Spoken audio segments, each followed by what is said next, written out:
Рівненщина серед областей, які постраждали під час сьогоднішнього ракетного удару. У Рівному масово допомагають військовим та тимчасово переміщеним особам. На Рівненщині заговорили про евакуацію населення в разі наступу з Білорусі. Родина з Рівненщини прийняла до себе майже 200 переселенців. Місцеві говорять, що з першого ранку війни активно почали діяти абсолютно усі – і дорослі, і діти. Рівненщина була напоготові протистояти ворогу, адже згуртованість жителів викликала захват як тоді, так і сьогодні. Попри обстріли, дефіцит пального та часті тривоги, Рівне не просто вміло тримало оборону. Люди звідси готові були прийняти співгромадян з інших регіонів і формувати допомогу для тих, хто її потребував. Рівне разом з усією країною переживає терор і тотальний блекаут, але не зупиняє свій доброчинний механізм, який і допоміг вистояти. Вже не раз на центральній площі міста прощалися з героями, що поклали своє життя заради нашого тут і зараз. Усвідомлюючи ціну, йдемо далі до перемоги. Усі разом. В мене є їхні рани, і я знаю, де чия. Це моя війна, а вони віддали своє життя справді допомагаючи. Я не збираю поганих історій про біженців. Ми вирощуємо маленьких українців. Я думаю, що я постарішав за цей рік. І за місяць ми зробили 536 банок. Найголовнішим проєктом буде дійти до перемоги разом із містом, з нашими героями. Найкраще, що є в місті Рівному, це люди.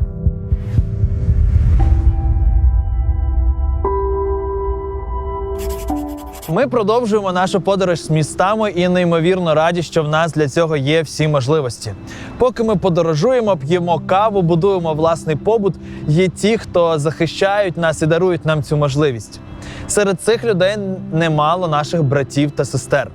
Поряд із тим, звичайні люди, які відбудовують, лікують, будують, забезпечують нам тепло і світло, також впливають на наше життя. Саме завдяки цьому рухається і живе сьогодні наша країна. Про таких людей наш проект, адже ми мріємо показувати історії тих людей, завдяки яким рухаються міста та рухаємося ми разом до перемоги. Рівне завжди нагадувало мені моє рідне місто у Київській області, тому що тут спокійно, затишно і легко дістатися з одного місця в інше. А також всі знають один одного. Війна, що прийшла у Рівне, як і у всю нашу країну, тільки показала згуртованість всіх християн.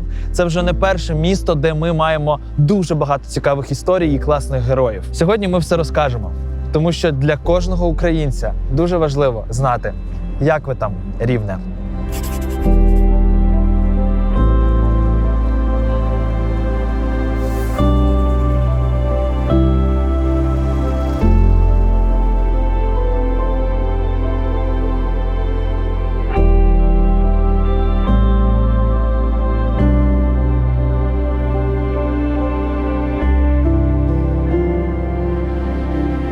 23 лютого я чергувала на роботі.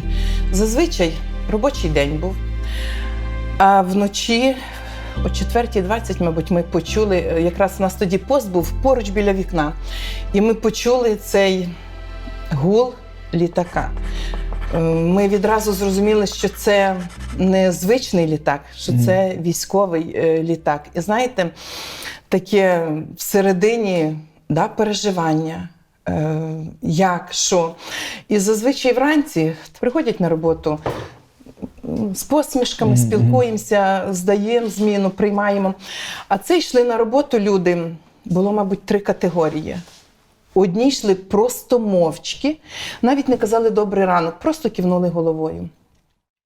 Другі йшли і плакали. І треті із словами «Ларіс, почалася війна». Пару днів перед тим ми з чоловіком, з дітьми сиділи, спілкувалися, і каже Сергій, що таке, що буде. Я не вірила. Я казала: Сереж, ну не може бути, не підуть.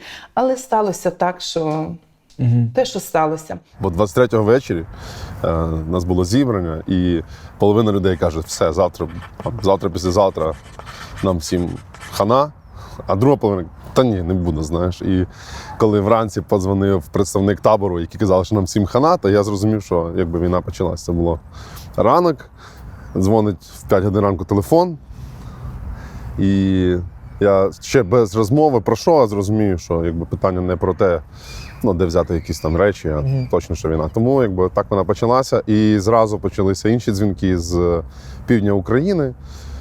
Дзвонили люди, які не могли знайти людей, до яких вони мали їхати в разі війни.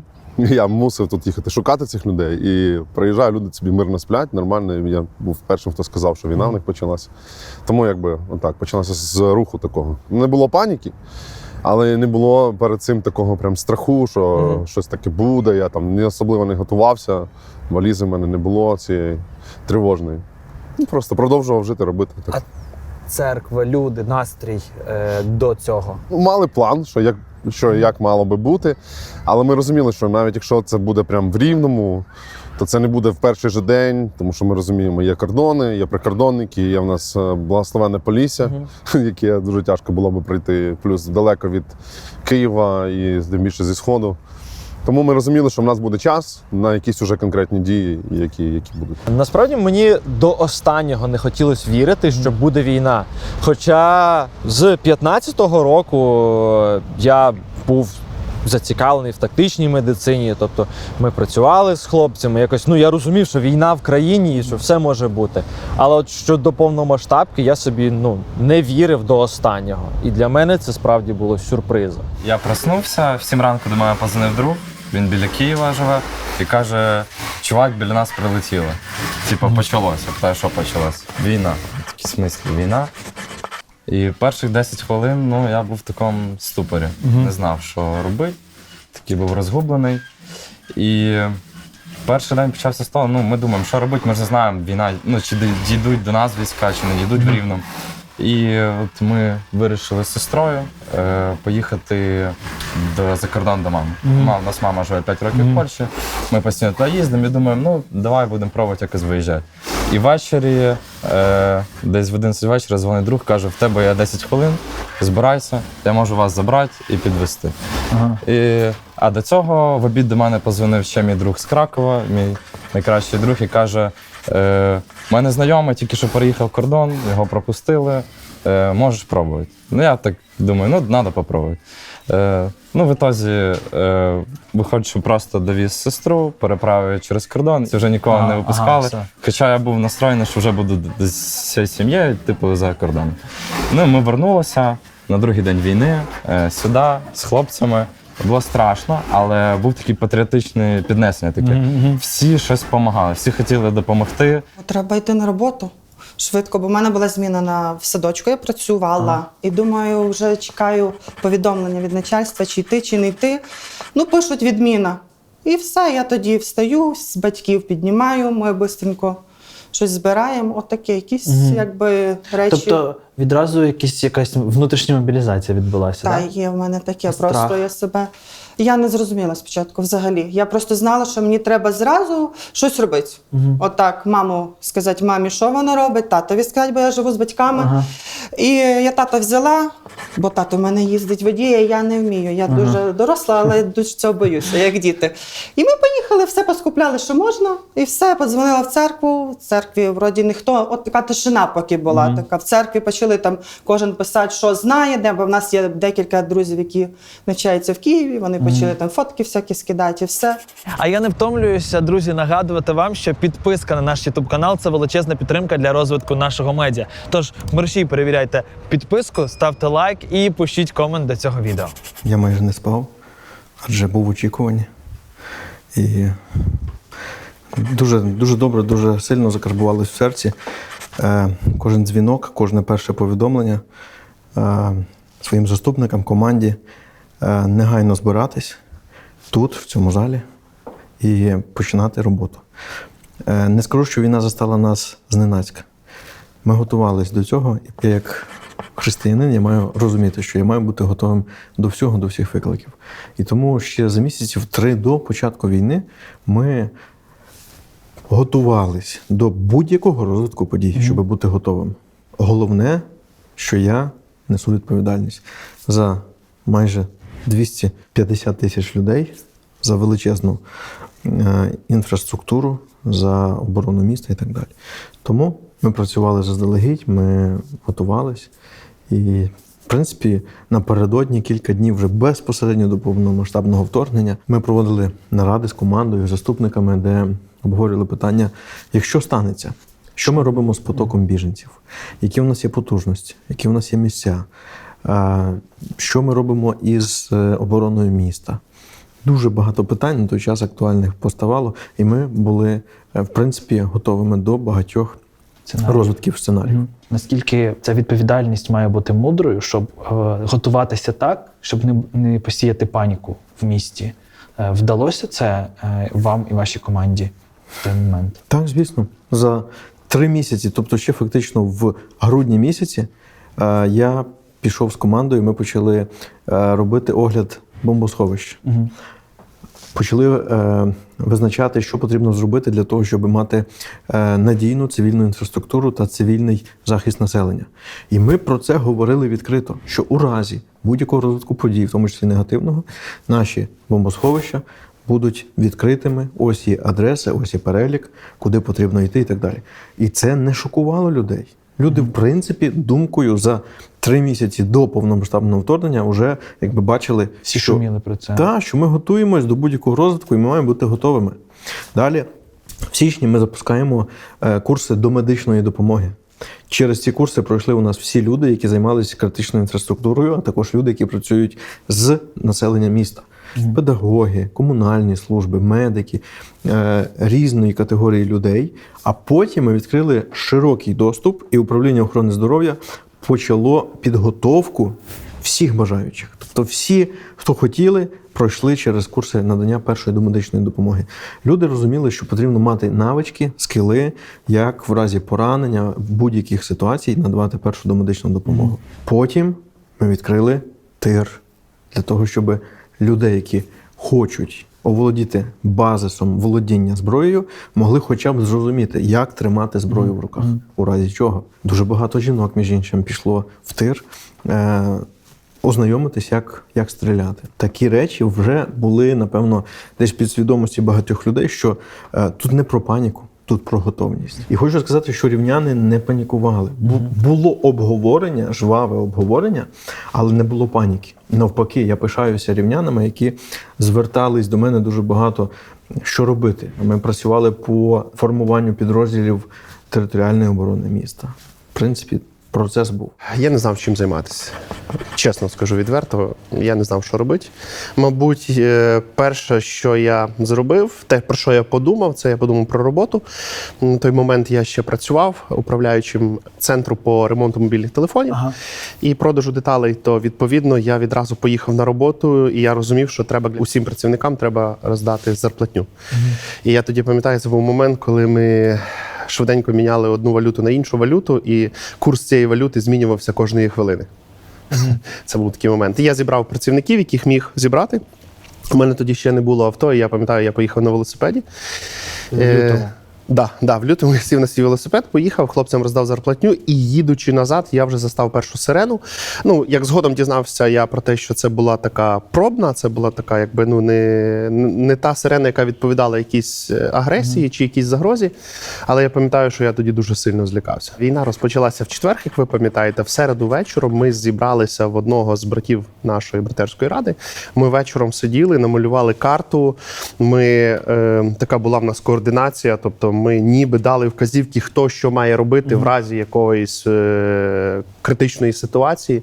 Ми ніби це спланували, але, мабуть, ніхто з нас, хто тоді говорив, нас було 5 людей, мабуть, ніхто не вірив, що все-таки війна буде.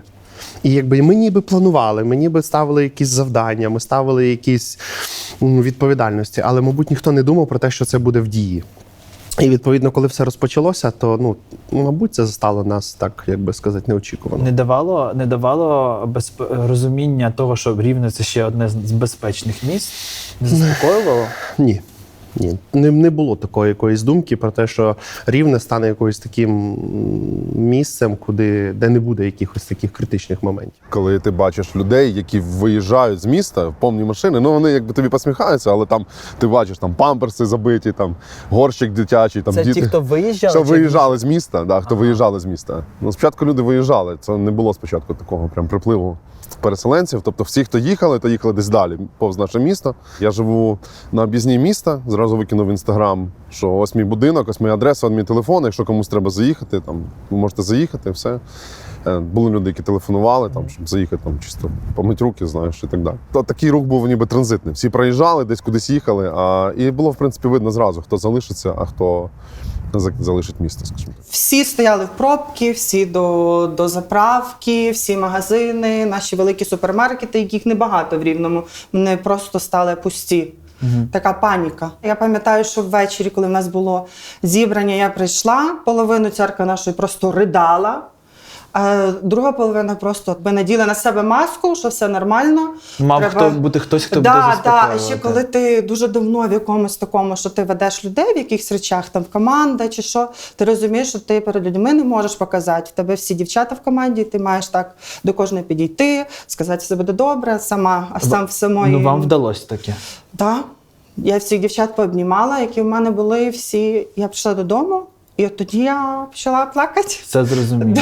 І тоді почала плакати, поплакала. На другий день, вже, коли я почула просто, як воно бахнуло, як в мене хата затряслась, от тоді я трошки запанікувала, але все, зібрала себе до кучі, можна так сказати. Написала на роботі, бо в нас відразу в садочку, що треба щось робити, дітей обдзвонюйте, все таке. Але я хочу в церкву, бо я розумію, що туди люди йдуть, щось треба робити.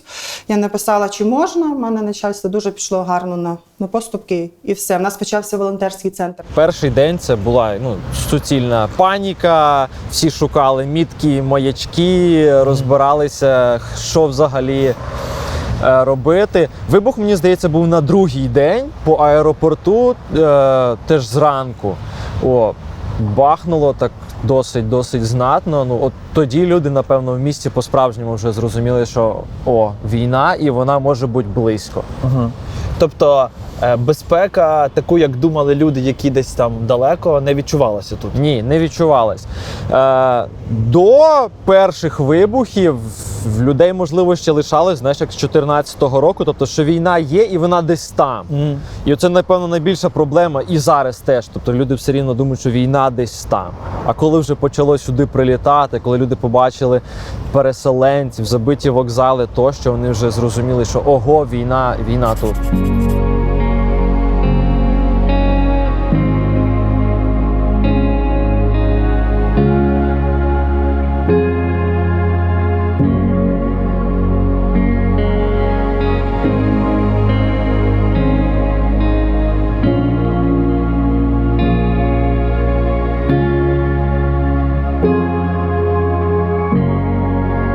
Вранці, там 4-5 ранку, вже сиділи у військовому кабінеті з силовиками, військовими, з керівництвом області і обговорювали стан готовності та впровадження заходів по введенню військового стану в країні. Уже о 6-7 ранку вже в мене тут були перші наради з моїми заступниками і командою, які готувались приймати перші потоки переселенців, біженців зі сходу України, з Києва, які масово заполонили Київську трасу, яка є в нашому напрямку.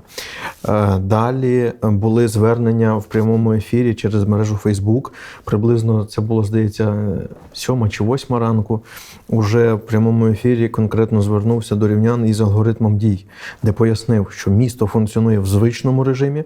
Ми готові були, як влада міста, як влада області, як військові, так і правоохоронці стояти до останнього. Коли тобі кажуть, військові, що готується штурм міста Рівного, так казали? Так, з повітря, то тоді ти думаєш, так, а що буде, якщо прийдуть сюди, якщо оточать, якщо буде бій? Тобто ти наперед думаєш, як... Сценарії різні. Так, сценарій. І, не хвалюсь, Але, в принципі, ми з командою, заступниками ось тут, в цьому місті, в цій будівлі були готові до самого гіршого варіанту. 26 лютого ми проснулися вдома в 6 ранку, як скинули 2 бомби на наш Рівненський аеропорт. І ми вирішили завести дітей десь далі в безпечне місце, кудись їхати звідси.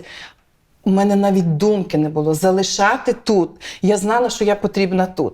І цих 3 дні, що ми завезли дітей і назад приїхали, я собі не знаходила місця. Я знала, що я тут маю бути. Як якісь будуть ракетні обстріли, чи якесь щось буде, і будуть поранені, і мене не було на місці. Я цих 3 дні, мені вони показались вічністю, поки я вернулася назад додому. Такого дефіциту не було, бо тобто ближче до кордону і дороги нормально було, тобто дефіциту їжі не було. З паливом були проблеми. З паливом були проблеми, тому що в місті всі заправлялися і дуже багато людей їхало транзитом, дуже багато. Ми зразу ввімкнулися в процес. Ми відразу зрозуміли, що треба якось реагувати, і ми відразу спробували потурбуватися про усіх членів церкви. Я пам'ятаю, що в той день, як і більшість церков, я так розумію, ми зробили зібрання. І знову ж таки, зараз, коли ти дивишся на це зібрання, ти розумієш, що це зібрання, воно було дуже історичним. Тому що ми деяких членів церкви, ми бачили востаннє їх як членів церкви. І я пам'ятаю, деяких з них я навіть обійняв. І я розумію зараз, що це був момент такого вже навіть прощання з ними. Вони поїхали в інші країни і вони не планують вертатися. І ми раді за них в плані тому, що вони при церкві. В нас близько 20 людей виїхало. І це було таке зібрання, ніби на той момент воно було таке неважливе, але коли зараз, з погляду на цей такий відрізок часу, ти розумієш, це було дуже цікаве зібрання в тому плані, що цей день дуже сильно змінив церкву. Змінив групу прославлення, змінив братерську раду, змінив команду церковну. Тобто дуже багато людей поїхало, ключових. І на перших порах це було дуже важко для церкви. Навіть зараз відчуваємо таку кризу в деяких питаннях. Найважче вам особисто було тоді в чому? Перші дні? Найважче було скоординувати себе в правильному руслі, тому що війна – це як виклик, який не є такий одноманітний, він є дуже різносторонній. Можна було направити себе в багато сфер. Я пам'ятаю, в перші дні війни мені товариш дав авто. Я тоді ще не встиг здати на права, але це був такий момент, коли він мені дав авто, я вмів їздити, і я поїхав на блокпост до хлопців, і я просто запитав дозволу, чи можна їздити без прав. Це такий був момент, і вони дозволили. Вони тільки попросили мене зняти латвійську реєстрацію автомобіля на тимчасові номера. Це те, що якби я дозволив собі. Я розумів, що це може бути для мене потім таким нехорошим наслідком, моментом, який мені можуть вказати, як для пастора, як ти собі можеш дозволити. Але насправді це був такий момент, коли я розумів, що треба щось робити, і треба авто для того, щоб швидко переміщатися по місту. І в перші дні війни я просто підвозив людей. Просто людей стояло на зупинках, просто сила селена, і я просто підвозив, адже маршрутки не їздили. Потім вже якось це все налаштувалося, я возив людей в пологовий будинок, вони кожного ранку підходили до мене до мого будинку, бо маршруток не було, і я їх просто возив. Возив просто людей, які йшли пішком, а дуже часто вечором підвозив людей, і дуже часто такі були моменти, коли люди сідали, я казав, сідайте, я вас підвезу, вони сідали, кажуть, о, ми вас знаємо, ви нас вже возили. Навіть одного разу підвіз маму Олега Павлівчука, пастора церкви з міста Київ. Вона йшла пішком, було темно, я зупинився, вона сіла, вона каже, о, мій син пастор в Києві. Ми так розговорилися, я потім Олега набрав, кажу, я особистий таксист твоєї мами. Ми вдома навіть одразу в перший же день облаштували бомбосховище в підвалі.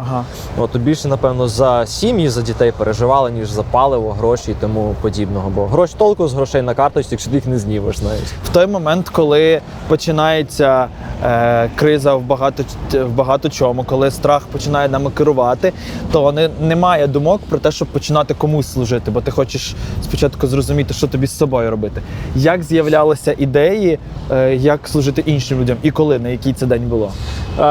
В перший же день, мені здається, появилось бажання, що потрібно щось робити. Тобто Це зранку все почалось. Тобто з 6 ранку ти вже на ногах. Ти вже поїхав, спробував десь заправитись, якісь вже там справи вирішив. І вже біля обіду я вдома сів, як зараз пам'ятаю, в залі на диванчику сів. І ця просто така страшна, болюча тиша, яка тобі ріже мозок. І ти не знаєш, що робити, але ти розумієш, що потрібно щось робити. Ми зібралися з хлопцями, з якими ми служимо. Ми одразу поїхали до мене на фірму, позбирали блоки, почали ставити блокпости разом з нашими хлопцями з територіальної оборони. Тобто одразу включили. Перший же день. Так. Тобто більше це було спрямовано на оборону, ніж Так. на служіння там комусь. Бо ніхто не розумів, як далеко це зайде. Знову ж таки, загроза з півночі, з Білорусі, вона була цілком реальна, а тут з Рівного немає що. Була паніка, були переживання, тобто перше це переживали за якусь безпеку. Вдавалося впоратися в той момент з панікою і таким з холодним розумом і серцем робити те, що потрібно робити? Чи це все ж таки був хаос? Так, мені здається, більше так це було спокійно, холодно і логічно, ніж хаос. Тобто хаосу не було. Другий день ми одразу подали на дозволи для пересування наших автомобілів, тобто щоб в нас були перепустки, щоб ми могли вільно пересуватись по місту. Одразу зателефонували нам з Німеччини наші друзі, з якими ми по бізнесу працювали. Типу кажуть, ми хочемо до вас приїхати. Ми типу, ага, у нас війна, якби, приїдете ви. І вже на 4-й чи 5-й день вони справді приїхали бусами, привезли першу гуманітарну допомогу, ну і вже далі просто пішло шаленими темпами. Хто відповідав за комунікацію? Тому що Рівне, ми знаємо, таке місто християн, протестантів і в принципі, багато тих, хто може щось робити, але якщо всі будуть робити кожен своє, то дуже важко буде. Як ви всі між собою почали комунікувати? У нас це почалось з мого тата, взагалі легендарна людина, пишаюся ним.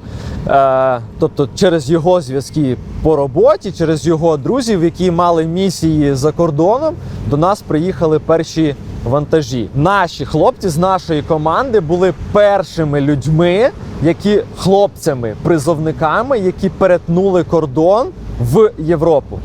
Тобто ще не було, в принципі, процедури, як це робити. І ми якось пробивались, працювали напряму з військовою адміністрацією, типу, нам потрібно, ми хочемо працювати. І, тобто, уже 1 березня ми вигрузили 2 фури гуманітарного вантажу. Невже так багато з'явилося потреби так швидко? Потреба колосальна була. Уже в перші дні ми на церкві почали розселяти людей. Тобто в нас вже дзвонять, їдуть люди. І ми почали співпрацю з церквами, які були тут на місці, хто хотів щось робити. Типу, окей, ви можете прийняти людей? Гаразд, супер, скільки? А ви що можете? Ага, ви можете готувати, клас. І ось так почалась співпраця, робота. 3 березня, це вже в нас було прям розгорнуте таке, і в нас пішло постачання різних речей, була дуже велика навала людей. Всі, хто міг, приходили, розбирали всі речі, віддавали людям. Коли ти займаєшся дитячим, коли ти перебираєш, дитячим служінням, перебираєш речі, якісь там рахуєш, ти розумієш, що не всі діти твої, які ходять в недільну школу, які ходять на підліткове, вони не всі поїхали, і де вони? У мене більш така думка завжди, що мені робити з цими дітьми. Бо вже перед початком повномасштабного, бо в нас було чогось команда, ми про це говорили, що можливо щось станеться, чи готові ми прийняти когось. Ми з моєю такою подругою, дуже близькою, почали говорити, що треба щось робити з дітьми. Бо ті, що не поїхали нікуди, в них так само, їм треба десь щось робити. Поки що були націлені спочатку на своїх дітей, навіть тих, що в церкві. В нас доволі для невеликої церкви 50 дітей недільної школи, тобто це нормальна кількість. Ми почали всіх обдзвонювати, хто залишився, дізнаватися, хто є, кого немає на місці. Взяли всі Самарітан Пурсу, ці коробки, які ми так надіяли, що ми поїдемо в табір на кінець-то.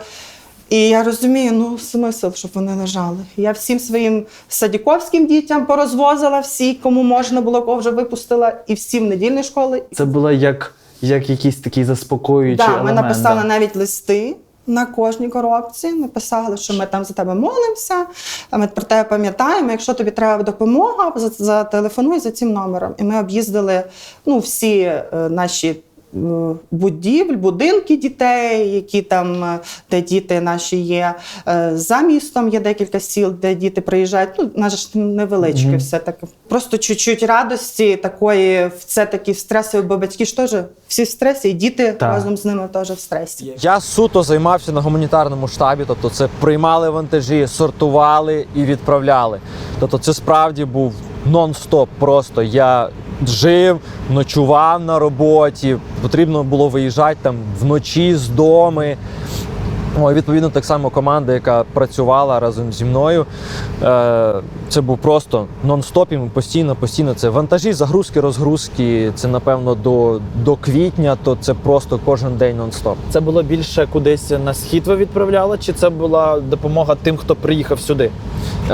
Ні, 90% це був допомога на схід, на міста, які постраждали, куди можна було ще доїхати. Назад ми евакуйовували людей. І відповідно тут теж якась частина гуманітарної допомоги йшла на потреби тих, хто тут тимчасово там лишився, чи хто просто там на кілька хвилин, на годину, на ніч лишався. Все рівно ми ж їх годували, бо це був реально колосальний потік людей. Було де розселяти всіх? Як ви виходили з цієї ситуації? Бо я так розумію, що багато людей сюди саме їхало. Так, є люди, нема де лежить. Церковну групу треба матраси. Через годину в нас багато матрасів, все підготували. Це у нас в церкві підвал, недільна школа, все було застелено матрасами, і ми там приймали людей. Відповідно, так само направляли в церква в Рівному. Ви зі мною зараз говорите як господар міста, а якщо ми таку переключимося на сторону внутрішніх розумінь, згадайте момент, коли самому було реально страшно. Нам повідомляють. Потенційна загроза для міста. Потенційна атака і штурм міста. З повітря. Я не буду вдаватись в деталі, тому що ще не час, колись більше ми будемо розказувати. Але от тоді, в той момент, ти відчуваєш, знаєте, таке хвилювання. Чи встоїмо, чи витримаємо, чи все буде гаразд. І коли тобі доповідають, пішла інформація, що полетіли літаки, що зараз буде захоплення певного об'єкту в місті, тоді є такі, знаєте, певні елементи тривоги, але ще раз повторюсь, праведник, сміливий як лев. Це, напевно, загартування впродовж цього життя. А тут тим паче. Я виховувався на біблійних цінностях, і вірші з Біблії, такі як, наприклад, «Терпінням вашим спасайте душі ваші». В 6 років мені був цей вірш, закарбований глибоко в серце, переданий моїм дідусем. Він мені став як кредо життя. В житті нелегко буває, в житті багато таких бар'єрів, перешкод. І дуже часто потрібно просто зціпити зуби, стиснути кулаки і твердою, непохитною ходою йти вперед, незважаючи ні на що. І досягати результату не завдяки, а всупереч. Так от, дуже часто в своєму житті я навчився досягати результату всупереч обставинам, які складаються в твоєму житті.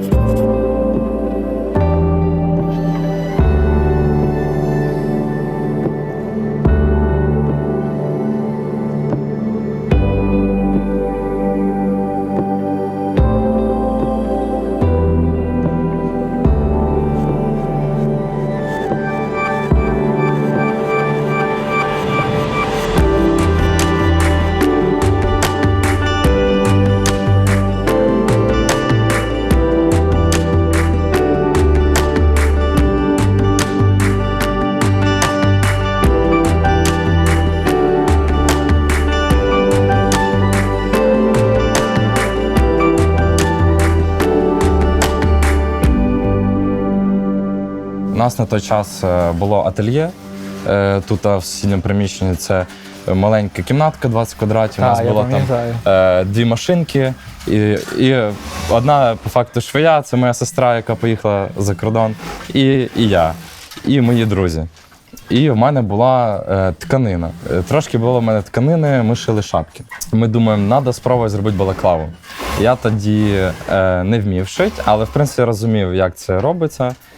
Сів за оверлок, таку машинку, і ми таку саму простецьку балаклаву попробували зробити і виставив в Інстаграм. Кажу, хлопці, кому треба на блокпости, кажіть, будемо розвозити, робити балаклаву.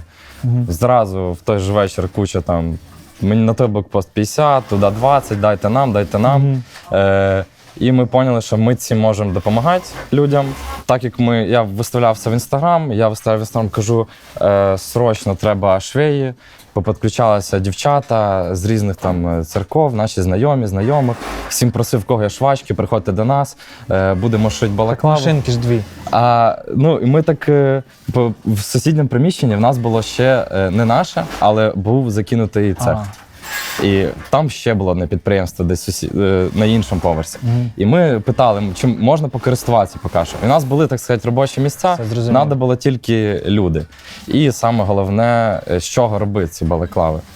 І так як мене там знали деякі продавці магазинів, ми до них, я в перші дні війни, ми до них їздили і просили дати нам безкоштовні тканини і шиємо балаклави для хлопців. Я був в шоці в той момент, тому що там у нас половина цього маленької цієї кімнатки була забита тканиною. Нас просто забили, просто люди безплатно віддали. Це може на суму якусь 100-150 тисяч гривень дали тканину. Я навіть і не бачив таких сум, може. Тоді навіть не уявляв, що у нас може бути стільки тканин, ми можемо щось робити з нею. І все так крутилося. Був дуже такий піднесений настрій, всі ми працювали. У нас в цій маленькій кімнаті було десь до 15 людей нас зміщало.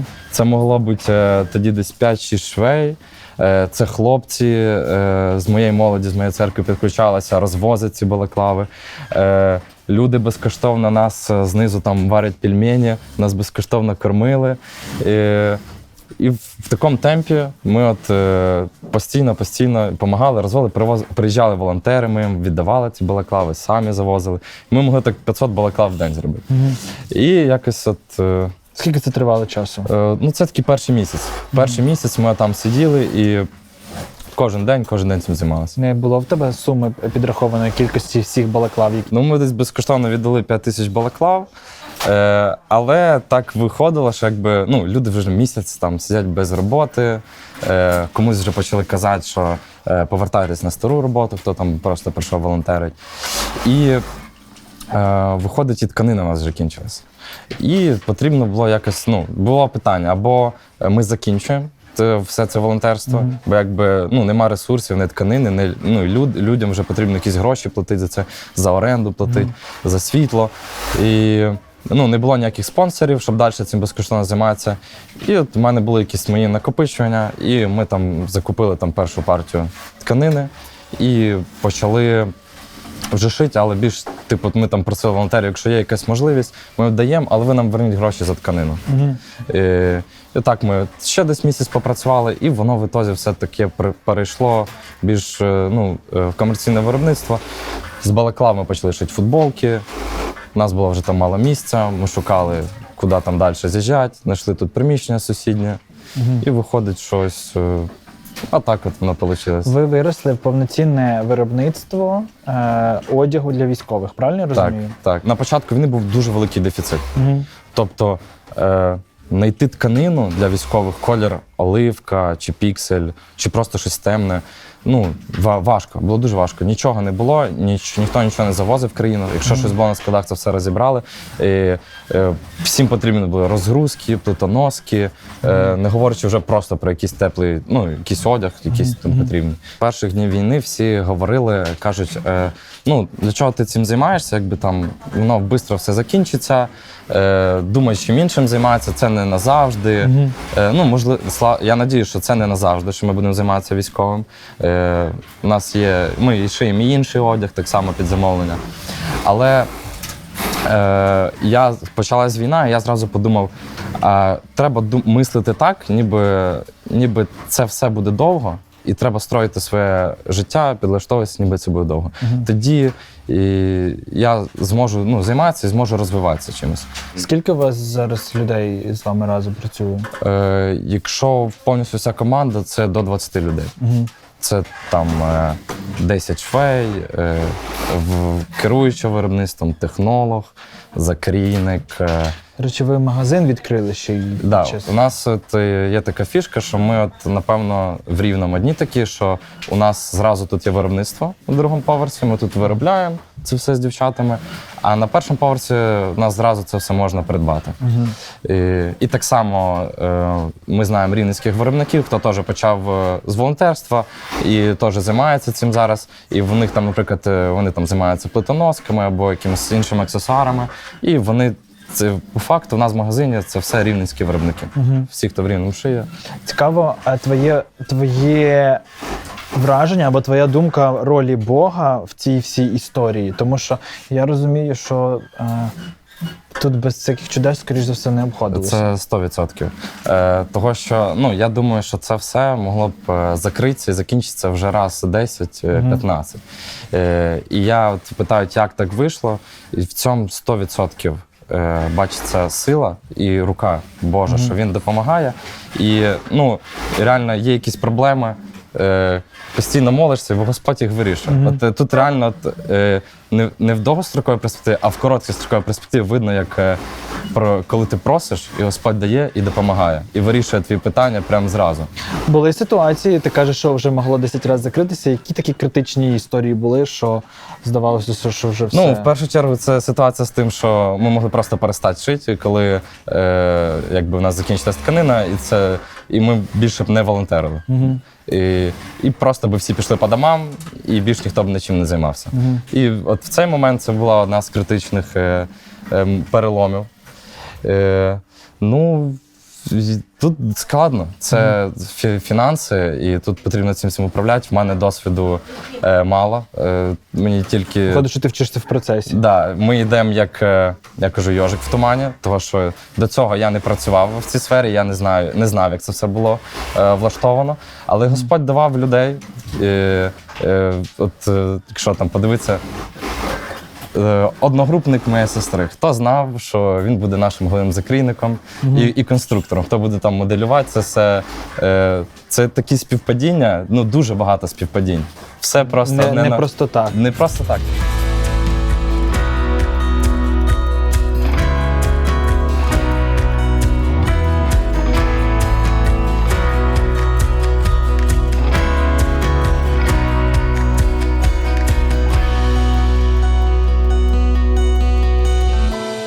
Я думаю, що в цьому моменті дуже хорошу річ відіграли церкви, які стали такими координаційними центрами, які залучали велику кількість людей для того, щоб щось робити.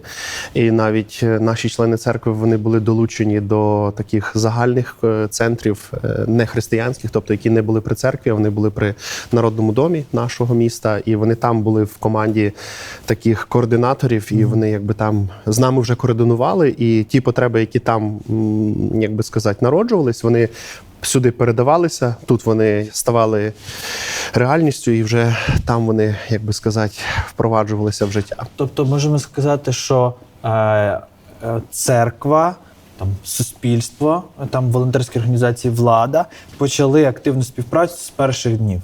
Да, я б сказав, що це, мабуть, такий дуже приємний момент, коли стерлися якісь бар'єри, церква, ні, ми не будемо.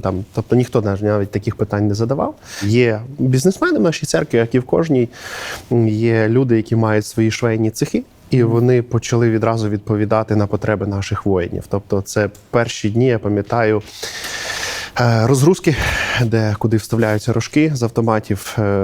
Ми були залучені в цей процес. Я їздив по місту, шукав інвентар для цього всього. І насправді Бог дуже сильно робив чудеса. Відкривалися двері в магазинах, які були зачинені. Тобто якимось чином приходив продавець, ми зустрічалися. Потім я стояв в черзі, стояли інші люди, які задавали запитання, що ти робиш? Я кажу, ми шиємо розгрузки. Вони кажуть, іди за мною. Я йду за ними, вони мені дають 2 рулони такої матерії. Я кажу, що з мене? Вони кажуть, нічого. І я привозив на локацію, де все це шилося. Так само в той самий швейний цех залучалися члени церкви, сестри, які просто приходили, які не вміли навіть нічого робити, але вони сідали і закривали якусь опцію, по тому, щоб робили ці речі. Я пам'ятаю, коли ці перші розгрузки вже вони були пошиті, як ми їх почали давати, це було супер.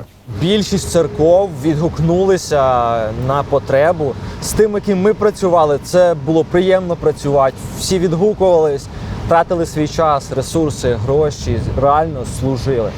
Я зараз з тобою спілкуюся і може здатися, що на той момент абсолютно не було ніяких проблем і труднощів. З чим ви зіштовхувались? З чимось таким, що дуже важко було, незрозуміло, як вирішити або подолати. Весь цей час це була суцільна проблема і невідомість. Це зараз здається, гарна історія, що все так продумано, все чітко. А ти стикаєшся, з тим, що в тебе ніколи в житті не було, ти не міг це уявити. Колосальний потік людей, постійно на дзвінках. Куди їх? Що? В кожного з них свої якісь проблеми, переживання. В того там кіт, в того сім'я, в того ще щось. Бувало, що приїжджали і недовольні умовами. Знову ж таки, ми відправляємо вантажі, це водії їдуть реально в небезпеку. Тобі потрібно продумати якусь хорошу логістику, щоб це було безпечно, щоб вони доїхали, повернулися. Це був реально більше, напевно, невідомості, але не страху. Більше невідомості, проблем, труднощів, але робили, що могли, і якось Бог проводив. Люди приїжджали налякані, якщо вони приїжджали з якихось регіонів, де були обстріли. Як ви з ними працювали в той момент? Спочатку це, напевно, просто заселити і не тіпати, бо люди просто приїжджають, їм година тиші, просто година тиші, і в них сльози. Вони плачуть, в них якийсь цей, накриває посттравматичний синдром, що ого, я щось не так, як там було. Я живий, я тут. І вже там на наступний день вже люди відходять. Тобто спочатку дати час прийти до себе, сказати: друзі, ми просто хочемо вам послужити, це безкоштовно, ви нічого нам не винні. Дати час, а тоді вже розбиратись з потребами. Комусь шукати житло тут, когось відправляти далі. Я не хочу розбирати гуманітарку, я її можу робити, але я розумію, що я хочу до дітей. Тобто мені треба діти, бо я розумію, що вони ще більше переживають, ніж батьки. Вони ще більше, бо це діти. І все, я просто кличу нашу команду, пастора, і кажу: так і так, вибач, я можу це робити, але хочу до дітей. Поможіть, скажіть, чи ви за нас? Вони, без проблем, тут чітко матраси лежали, така гуманітарка приїхала, матрасі, ми отак, 4 людей отак сидимо. Дівчата, що хочете, то робіть. І все, ми пишемо в той же день, пишемо велика така дошка, це тільки ми поміняли її місцями, написали розклад, як ми хотіли би це робити, бо все-таки в мені сидить такий трохи педагог державний, мені треба все чітко поділити, розписати, і щоб вікові категорії, вони хоча б чуть-чуть були по-різному. І все, ми розписали зміни, і ми розуміли, що вже волонтерський центр ти просто не можеш зайти, бо там куча толпа людей із дітьми, і ми розуміємо, що ці діти приїжджають, і наші діти, батьки волонтерять, а діти невідомо де. Все, в нас виникла ідея робити дітей, які приїхали до нас, в гуртожитку, це через дорогу, там же ж теж дуже багато дітей, вони до нас почали йти. І наші діти, які батьки були волонтери, їх не було де діти, ми були готові до того, щоб їх прийняти. От ми вийшли в церкві, кажу: церква, мені треба ваша підтримка. Давайте ви просто помолитесь. Ми його помолились і запустили 3 зміни. Малиші, дошкілля, моє любименьке, потім середненькі, це такі 2-й, 5-й клас, ми вчили з ними уроки, і намагалися вчити уроки, бо там війну, хто там його, але щоб діти навіть не забували. Відволікти просто їх якось навіть. Так, щоб воно якось в голові не забувалось, і вже старші підлітки, в нас була 3-я зміна. Це тобто ми заходили сюди, як команда заходили десь у 8-й, на 10-ту приходили діти малеча, і ми виходили звідси десь о 9-й вечора. Тобто в нас було така чуть-чуть перерив на те, щоб змінились зміни, все. Це майже спочаток, це навіть місяцю не пройшло. Так, коли ти ще дригаєшся від кожної сирени, і ти не можеш себе зібрати. Я розумію, що в мене в команді дівчата не можуть. Вони дуже класні, але вони просто не можуть психологічно з собою справитися. Їм треба обов'язково бігти в підвал. Ну, я теж бігала один раз. Чесно, але це правильно бігати. І якби я розумію, що тут психологічний цей стан, ніхто не може, ти не можеш розжатися. Ти от такий просто. Ще й в тебе в коридорі, де діти приходять, стоять мерва коробок, отак. Діти проходять через таку, бо там, всього приїхало, слава Богу, у нас дуже до цього було класно, ми забезпечені стали всім. І дуже було диво велике, тому що коли приходили діти, бо в нас укриття як такого, воно було, нам все облаштували підвал. Ви самі розумієте, не підвал, для дітей. не для дітей, навіть не для дорослих. І ще додавалось до нас такий прикольчик. Нас закрили просто пів коридора нашого, щоб навіть в туалет не можна, бо там поселили військових. І ми починаємо стартувати, і буквально через днів 2 нам про це говорять. А я в шоці, бо я розумію, що ж тоді? Ти знаєш, що якщо хтось здасть, може, все в тебе в голові, ти малюєш собі картину таку, але я не пам'ятаю ні одного нашого зміни, щоб пройшла з сиреною. Тобто зміна проходить, починається сирена. Тобто діти вже розійшлися, сирена. Оця година, коли дітей нема, лунає сирена, я в шоці.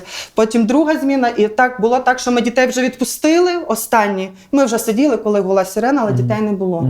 Де ви знаходили слова, щоб заспокоїти дітей, або щоб просто правильно до них говорити? Такою я скажу, що в мене була понад сила. Я не знаю, я нормально спала 4 години, там, наприклад, бо ти все рівно нервово. І от я собі в 5 вставала, такий, там під абрикосом у мене такий диванчик, тато мені зробив. Я виходила, брала чашку кави, і я просто молилася цілих десь годину. І я кажу чесно, що я пережила Бога, так, відчуттів, і саме в цей період найближче за все своє життя. За всіх своїх 37 років я так ніколи не відчувала Бога, як відчувала в цій стресовій ситуації, чесно. Я просто йшла і розуміла, ти плачеш, ти молишся, плачеш, але ти знаєш, що він з тобою. Ти приходиш до дітей, і ти розказуєш. Ми вибрали ще історії всі, які є про війну в Біблії. І ми розказували, наскільки Бог був. Що Бог може зробити у війні. Бог робив. І для дітей це прям було вони вау, бо дуже багато дітей, які не чули цих історій. У нас ще перша історія була, це про Давида і Голіафа. І от так, потім ми з дівчатами навіть спеціально картинки такі, нам, до речі, там одна лежить, висить отака, це мій любимий художник, я не можу вималювати, бо це якийсь японець, чи щоб не бідать. Він малює такі картини, і там є така картина, коли він обіймає дуже сильно, дуже передав художник так овечку таку, але воно дуже гарно намальовано. І прямо я отут картинка тут висіла, і біля неї було інших картинок багато, де Ісус щось робить. І ми з дівчатами на стікерах понаписували, який для нас Бог. Вибрали з Біблії і просто прикріпили це на стінку, щоб було як нагадування. Клас. От так ми якось... І проходили цей період. Вже рік, як ви служите таким чином, і я так розумію, що ви стали такою, садочком для дітей, які приїхали, покинули свої домівки і приїхали до вас. Є такі діти, а є й місцеві, які лишилися Вони з нами. разом? Так. Ми всі разом працюємо. Перший період, коли хвиля стала, до нас приїхало дуже багато дітей з Харкова, Київська область. Тобто, коли стало трошки тихіше, вони почали роз'їжджатися. Кому не було куди їхати, дуже багато за кордоном. Дуже багато тих дітей, які були в нас, вони за кордоном.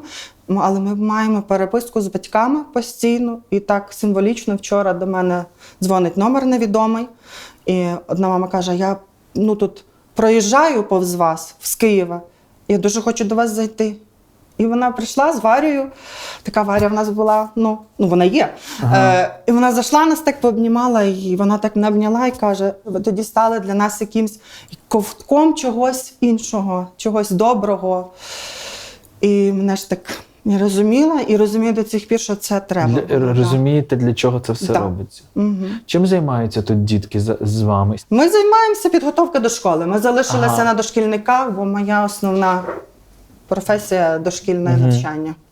Скільки Так. діток зараз тут? 15 по списку, але проходить по-різному, бо ми трошки вже зробили таке, якби, щоб воно було чітко, щоб діти, якщо хочуть щось Графік. навчити, то щоб воно було.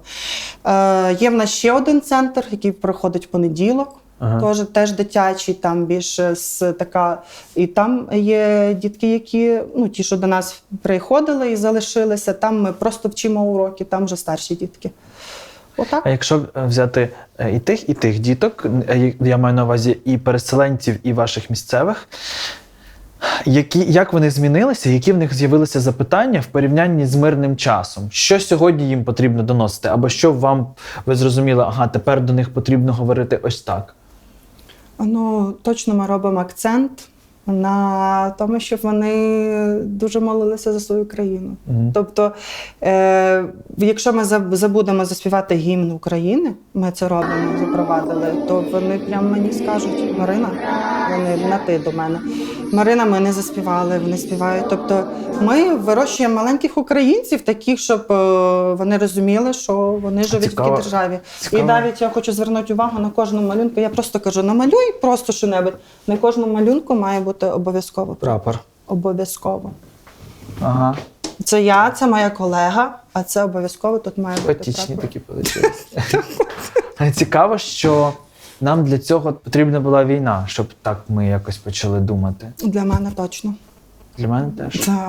Тобто я зрозуміла, що якщо я не вкладу в дітей любов до своєї країни, якоїсь такого навіть гордості за те, що вони українці, то а хто, як не я, якщо я вчитель, Бог мені заклав таку річ, що я можу навчити, то чого не навчити?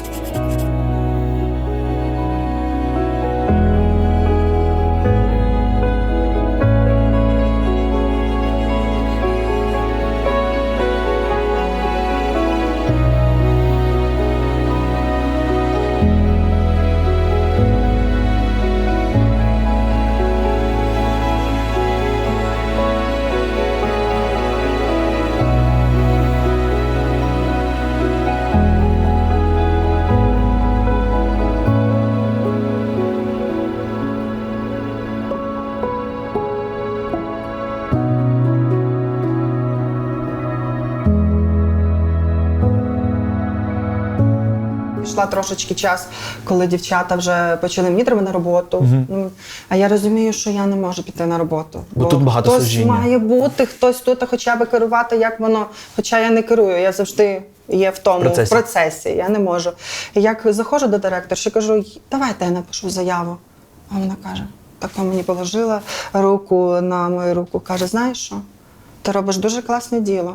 Я тобі до кінця літа, я тобі буду писати, що ти працюєш, того, що ти працюєш. І каже, я знаю точно, що ти працюєш з дітьми. І просто це не в цьому приміщенні. Так, вона так і сказала. Каже, раптом до тебе хтось перетелефонує, то каже, ти не бійся сказати, що ти там працюєш тут. А я кажу, я не збиралася. Кажу, в моїй інстаграм перегляньте, там тільки одні діти. То там видно, що я працюю. І я ще ходила в гуртожиток до діток-переселенців. Це все одно ці дітки просто прийшли б до вас в садочок. Це точно так само. Мене так надихає, коли ви навіть кажете, що гуртожиток напроти, директорка садочку попросила туди піти. Це така комунікація, яка, можливо, до цього можливо, якоїсь такої в нас не було. А зараз ми зрозуміли, що, як, де. Стерлися кордони, це вже не перший раз ми говоримо, що стерлися кордони. Віруючий, невіруючий є. Тут зовсім інша комунікація. Воно взагалі ніхто навіть не питає, звідки, що ви. Тобто, якщо ви хочете, те, що я говорю про дітей, то ви прийшли до дітей, будь ласка, все, вам дають кімнату, ти сидиш з дітьми. Говориш про Бога, нема такого, що ти вибираєш слова, як це так акуратно їм розказати про любов, що любов з небес, Ти говориш прямо дітям. Я працюю в міській лікарні, в приймальному відділенні медсестрою, вже 30 років. Я дуже люблю свою роботу. Це рідкість почути таке. Люди кажуть, Лора, це більше твоє як хобі, мабуть. Я згідна, я завжди всім кажу, я є 24/7. Якщо щось потрібно в будь-яку пору дня і ночі, ви можете мені телефонувати, чи я є вдома, чи я десь поїхала. Я з вами. Чим я зможу, я завжди вам рада допомогти. Скоріше за все, коли ви там йшли колись вчитися, йшли сюди на роботу, ви навряд чи знали, що вам доведеться працювати за часів війни. Ніколи в житті. І ви сказали, що думали, не знали, що будуть у вас тут поранені військові, але вже готувалися, що раптом комусь потрібна буде допомога. Як прийшло це усвідомлення, що потрібно буде працювати з жахіттям, з жахом цим? Мабуть, не то. Це воно не усвідомлення, стали ми перед фактом. В кінці квітня, як закінчилися місця в Дніпрі, в госпіталі, в лікарнях, привезли до нас перших 6 поранених хлопців. Мене не було на чергуванні. А на другий день я прийшла, дивлюся, я на посту, дівчатка щось між собою розмовляють. Кажуть, Лора, нам привезли хлопців поранених, ми йдемо їх провідати. Кажу, а чому ви мені нічого не кажете? Каже, ми йдемо до 3, а 3 залишиться, ти підеш провідаєш. Я собі пішла, скупилася, що потрібно, потрошечки всім. Пішла їх, це був перший моя подорож до хлопців. Знаєте, було важко, вони були такі мовчазні, налякані, небагатослівні. З дня в день я до них просто приходила, провідували. І в той період нашого Андрія Корнійчука, старшого пастора по області, якраз тьотя лягала в лікарню. І кажу, Андрію, привозять до нас хлопців військових поранених. Він каже, Ларіс, провідуй. Ми підключимося, ми будемо допомагати, що потрібно, ти сама не будеш. І з того часу дуже довго Андрій провідував. Приходили ми. І знайомства мої зазвичай починалися. Я заходила в палату і завжди казала, доброго дня чи вечора. І казала, я віруюча, я християнка. Багато людей, кажу, зі всіх куточків нашої земної кулі хочуть вам допомогти. Хлопці, щоб ви не думали, що ви самі, що ви нікому не потрібні. Ми вас не лишимо. Все, що потрібно. Я не вважаю, що це забаганки їхні. Якщо заходиш і лежить молодий хлопчина, там немає пальців, там немає руки, там немає ноги, ампутація. І, здається, небо прихилив би. І так почалося наша, навіть я не хотіла це слово, волонтерська діяльність. Людська просто. Це просто по-людськи. І я дуже дякую нашому керівництву лікарні, зокрема головному лікарю Євгену Филимоновичу, начмеду Ігорю В'ячеславовичу і всьому керівництву. Я побачила дуже багато добрих, чуйних, доброзичливих людей. В перші дні ми були на посту, воно мені так в пам'яті. Прийшов до нас начмед Ігор В'ячеславович, і ми на посту всі були. І мова одна про війну. І він нам каже, я з вами, я вас не лишу, дівчатка. Щоб не було, я нікуди не збираюся, я буду з вами. І чесно, це було таке, знаєте, і підбадьорення, і натхнення. І так в цьому човні ми всі разом. Я дуже дякую моїм дівчатам в приймальному відділенні. Повністю. У нас вийшла дуже така гарна команда. Багато підключилися з церков. Спочатку ці перші дні ми ходили, провідували. З церкви Благодать були сестри, з нашої церкви. Тут вже не йшла мова православні, католики чи протестанти. Стерлись кордони. Всі кордони. Ми віримо і служимо одному Богу. І тут підключилися дуже багато людей. І ті, що люди допомагають, одного дня привозить вже більше як півроку церква Відродження. Вівторок привозять смаколики, йогурти, сік, вода, якусь відбивну, щось таке. Кожної п'ятниці привозить наша церква. Кожної суботи привозить церква православна. Кожного вечора приходять брати, сестри з церкви Надії. І так ми сплотилися, і кожного дня. Я не вважаю, що це хто зна що.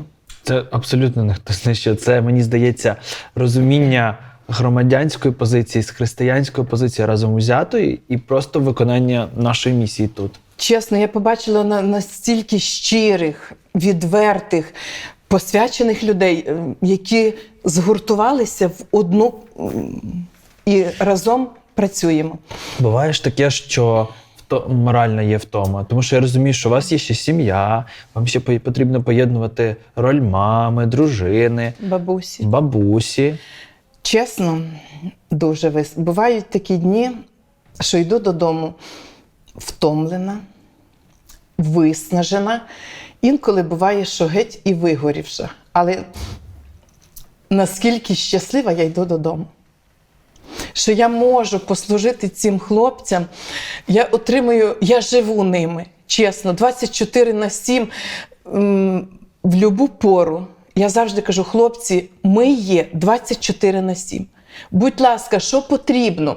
Якщо потрібно чи якоїсь води, чи якогось смаколика, чи щось принести, якщо мене нема на роботі, кожного дня є ті, на кого я можу опертися. Кожного дня в мене є дівчата в приймальному. І все, що потрібно, сік, вода, смаколики. Я вам ще щось скажу. В мене в морозильнику є сало. І якщо хлопці хочуть сала з хлібом чорним і з чесничком, ми сідаємо всі за стіл на кухні і це швидко робимо. І якщо вони хочуть 30 хлопців, ми не ріжемо всіх 30 порцій, тому що воно розтане. А щоб воно було морожене, ми швидесенько 10 порцій зробили, поки ми далі готуємо, дівчатка понесли. Вигораєш. Але я дякую Богу. Бог дає сили, Бог дає мудрості. І я рада, що я можу бути корисною.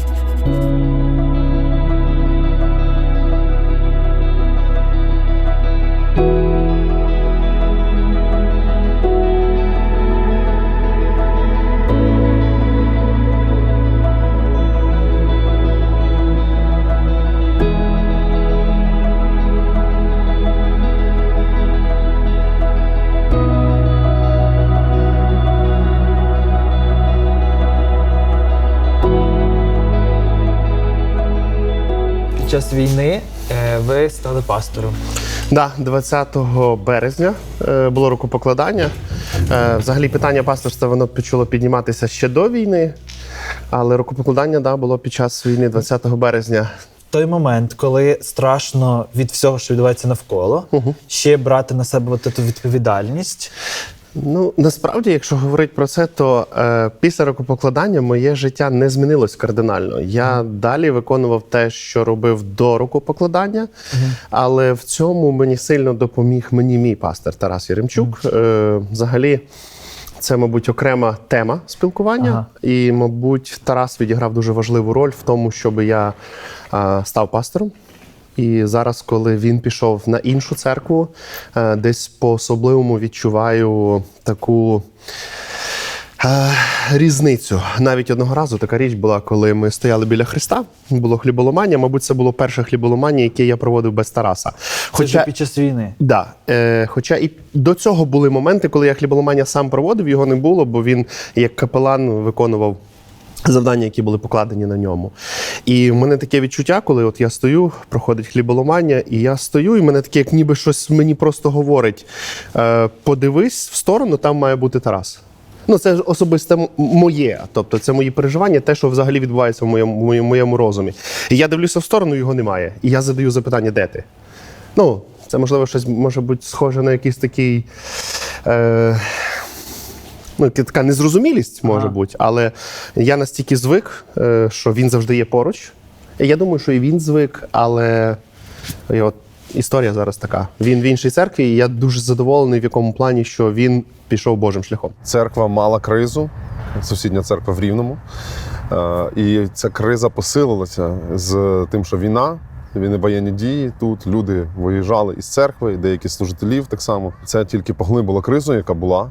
І в Рівному є така одна із найкращих речей, яких немає в інших. У нас дуже сильна дружба пастирів між собою, от нашого об'єднання, я би так сказав. Андрій Корнійчук, він нас так об'єднує, ми постійно збираємося, ми знаємо проблеми один одного, переживаємо, молимося один за одного. Тому для мене не було новим, що там якби якась проблема, просто я не думав, що стану тим, хто буде її вирішувати. Інструментом для вирішення цього питання. Тому якби для мене було відомо, що є ця проблема, і що вона затягується і заглиблюється все більше і більше. І тому, коли стало питання, що Тарас, давай, ти можеш, то якби буквально за 2 години було прийнято рішення, що в принципі я можу. Ну, були ще інші передумови для цього, пов'язані з моєю церквою, в якій я був до цього.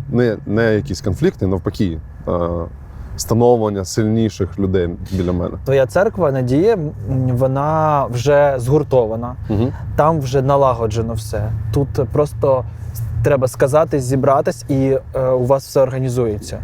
Ти йдеш туди, де тобі потрібно процес тільки налагоджувати. І в момент, коли ти не можеш іноді налагодити все в собі, тобі потрібно допомагати це робити іншим. От розкажи ще, як це відбувається в тобі і в вашій церкві зараз. Ну, насправді, церква Надія навчила багато речей. Одна із них – це те, що моя улюблена фраза в церкві Надія була «Слава Богу, ніхто із нас не сам». Я її протягом 14 років служіння в церкві Надія проніс для себе. Я ніколи не залишався сам в Надії. Залишався в тяжких ситуаціях, але ніколи не був сам. І коли пішов на виклик цей, розумів, що це те, з чим я йду. Я не йшов сам. Точно були люди, які готові були допомогти. Була моя дружина, як найкращий, мабуть, член команди моєї і по життю, і по служінню. Були люди, які були готові так само піти. Тому легше було розібратися, бо ти не сам.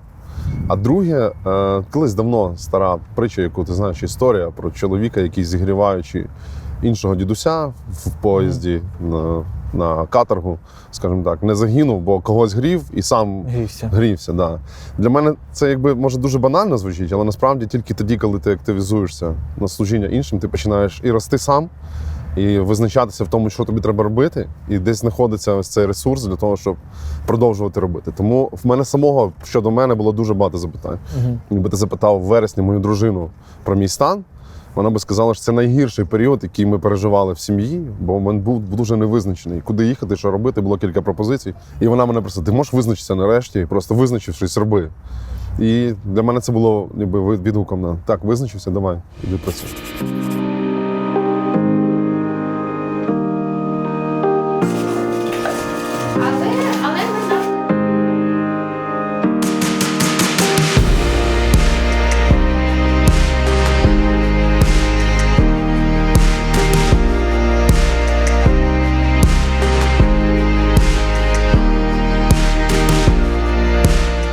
Пізно, вже десь, мабуть, 3-я ночі була. І вона мені почала розповідати, що от ми таке робили, з дітьми різали картон, так класно, багато молоді залучили. Каже, зробіть. І я така думаю, та ні, мабуть, ні. А потім вона каже, та побачите, це буде класно, всі будуть робити, і менші, і старші. Я думаю, ну може і правда. Потім я якось трохи ходила з цією ідеєю, думала, як це все організувати. Потім я так сказала нашому керівнику молоді, він каже, о, давай, класно. Потім сказала ще декільком подружкам, вони, да, давай, робимо. І ми такі, ну що, з чого почнемо? Нема нічого, не знаємо, що, куди і як. Ну, думаю, першим ділом треба банки, це 100%. І думаємо, що зробити. Ну, написали пост в Інстаграмі, що привіт, ми з молоді робимо свічки, хочемо зробити, нам треба банки. Ну, я собі думала, ну, скільки ми там зберемо тих банок? Ну, аби там 50 зібрали. Той пост почали поширювати. Купа людей, один, другий, третій, купа незнайомих людей. Якась блогерка якась одна перепоширила. Я вже сиджу, думаю, мені пишуть. Місцеві тут в Рівному, так? Так, місцеві. Пишуть, в мене є 30 банок, куди нести? Я така, що я навіть не знаю, куди їх нести, я навіть не думала, що їх будуть нести. Потім, в мене є 20, в мене є 46, в моєї сусідки 48, а в мене 15, а в мене 3. Я кажу, супер, все, давайте. Там кажу, так, давайте одні мені везли додому, другі везли нашому керівнику молоді, треті просто десь в місті передавали банок, ну, на перший підхід, мабуть, десь 200 зібрались, так зразу, дуже швидко. Потім почали ми збір картону, ну, теж там нічого складного, в принципі, ну і парафін. Парафін то вже просто за власний кошт купляли, бо ну якби там і треба, щоб він був без запаху, щоб він не коптив. Ну я якби думала, що це буде більш така одноразова акція, що ми його станемо, зробимо, відправимо. Але оказується, що думала так тільки я. І вже протягом місяця, з понеділка по четвер, кожного дня ми робимо ці свічки.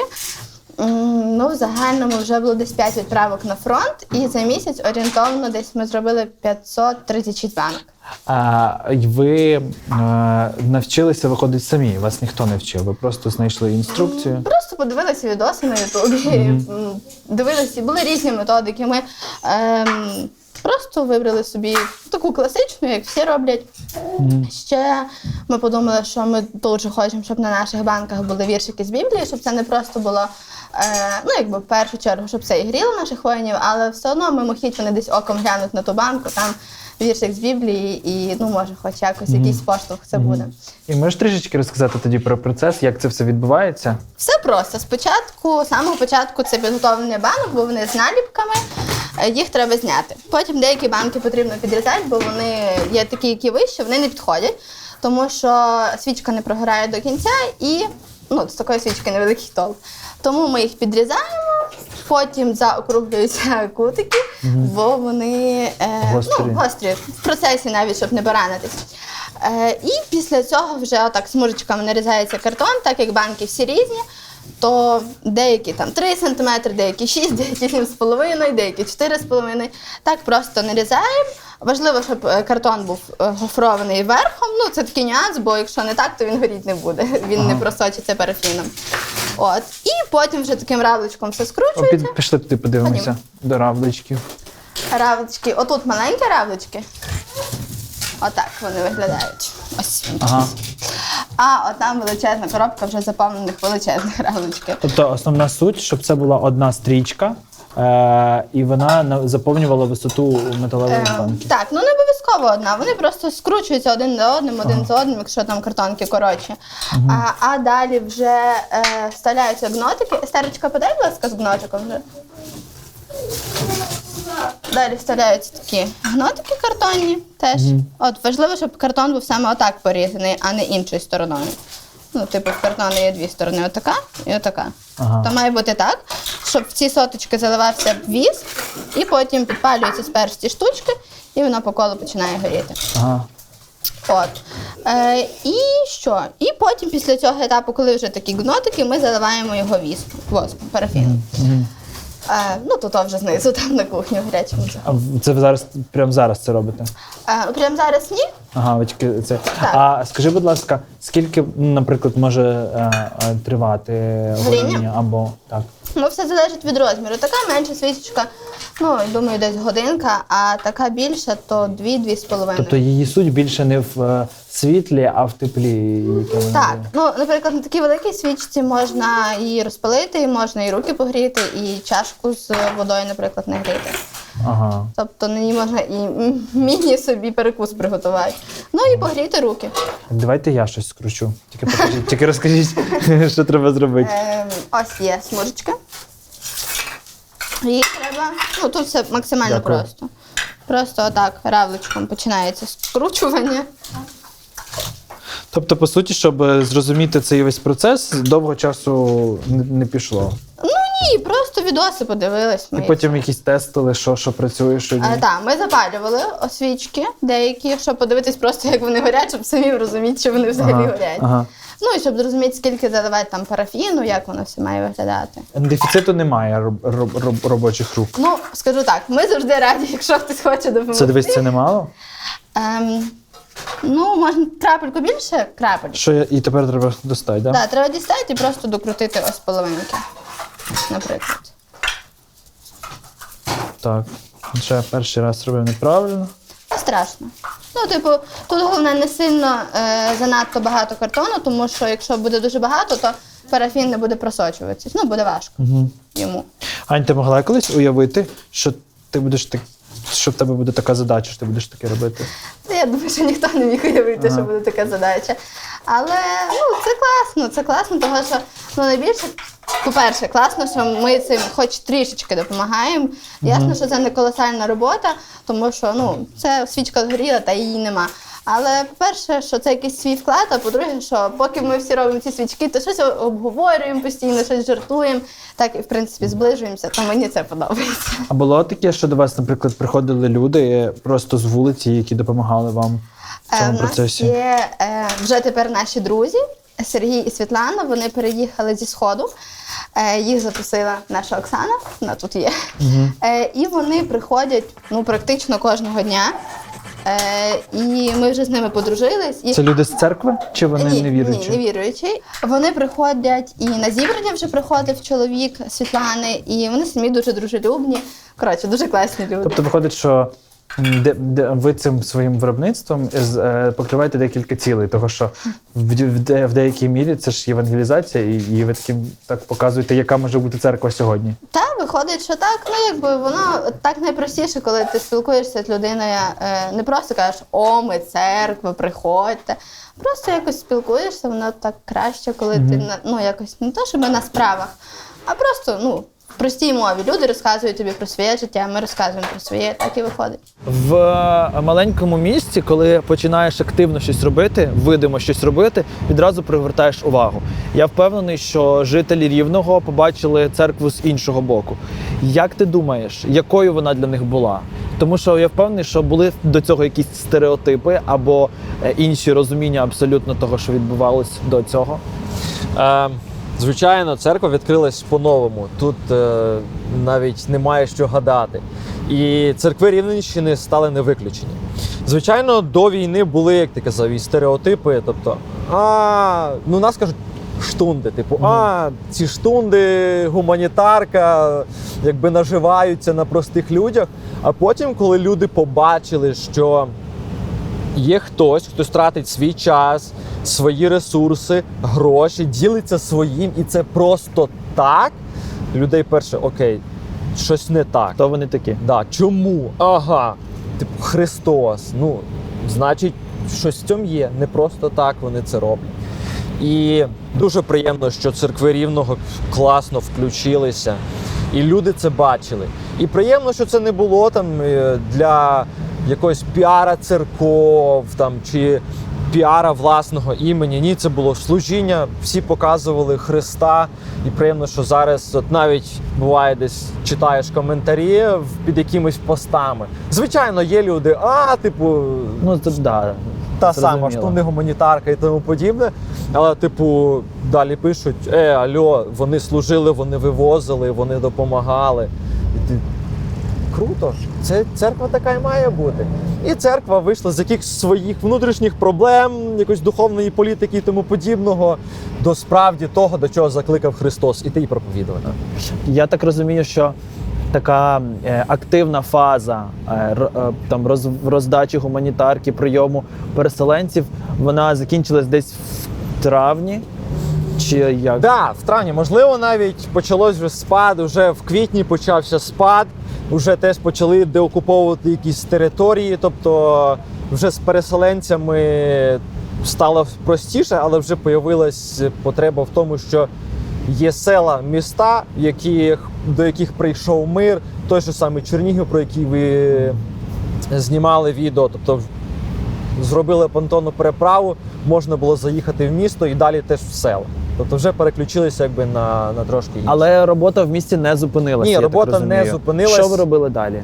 Ми переключились на суто якби допомога звільненим містам і селам, де окуповані території, і допомога військовим. Оце дві таких були найпріоритетніших напрямки, по яким ми працювали. У нас не було спонсорів взагалі. Тобто це все були молоді хлопці, підприємці, небайдужі з нашої команди, які тратили свої гроші на це все. Дяка Богу, що в правильний час він посилав правильних людей. Знову ж таки, наші друзі з Німеччини приїхали, і ми хочемо вам послужити, ми хочемо вас благословити. Відповідно, так само з цією палаткою. Просто випадкові люди, випадково Бог звів їх з Рівнем, покликав їх сюди, нас до їх. І зараз звершується теж класне, велике служіння тут на палаці. Приїхали вже наші друзі з Іспанії, вони якось теж дивним чином зв'язались з нашою адміністрацією.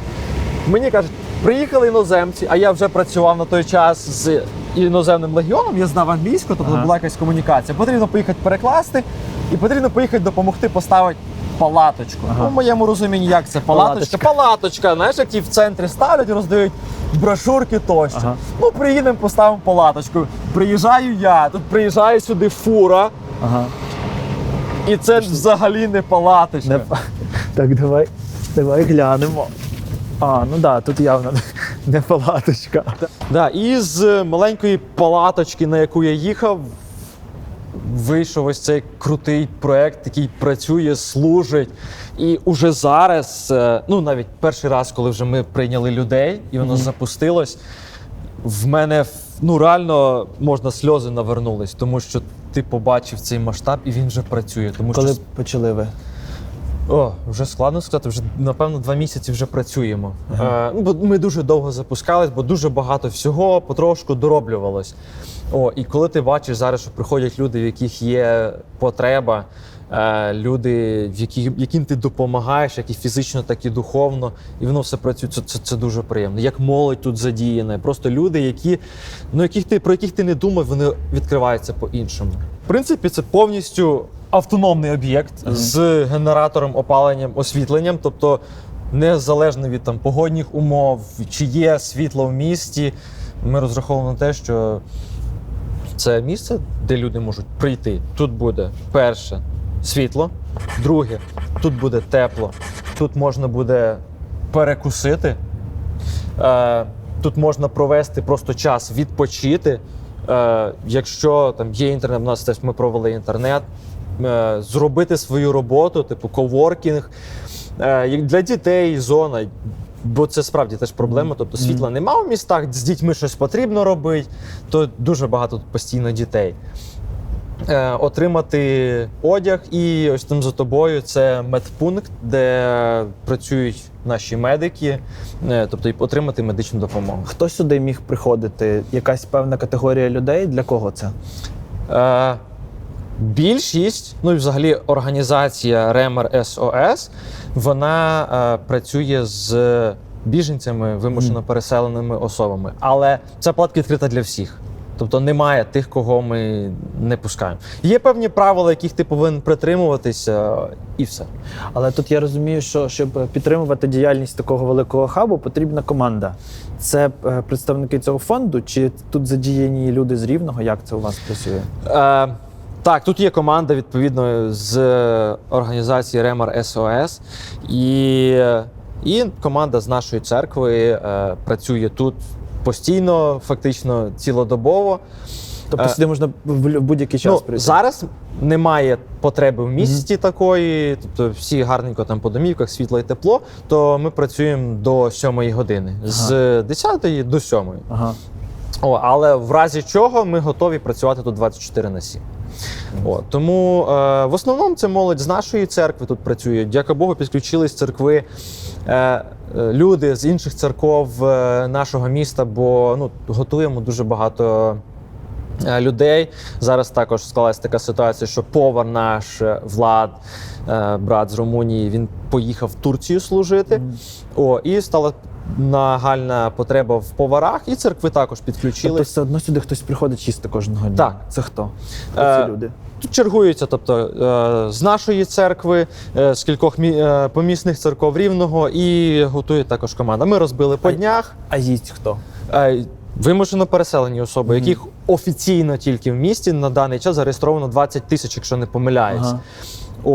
І місцеві люди, які мають потребу, які не мають житла. Тобто ми відкриті, готові послужити.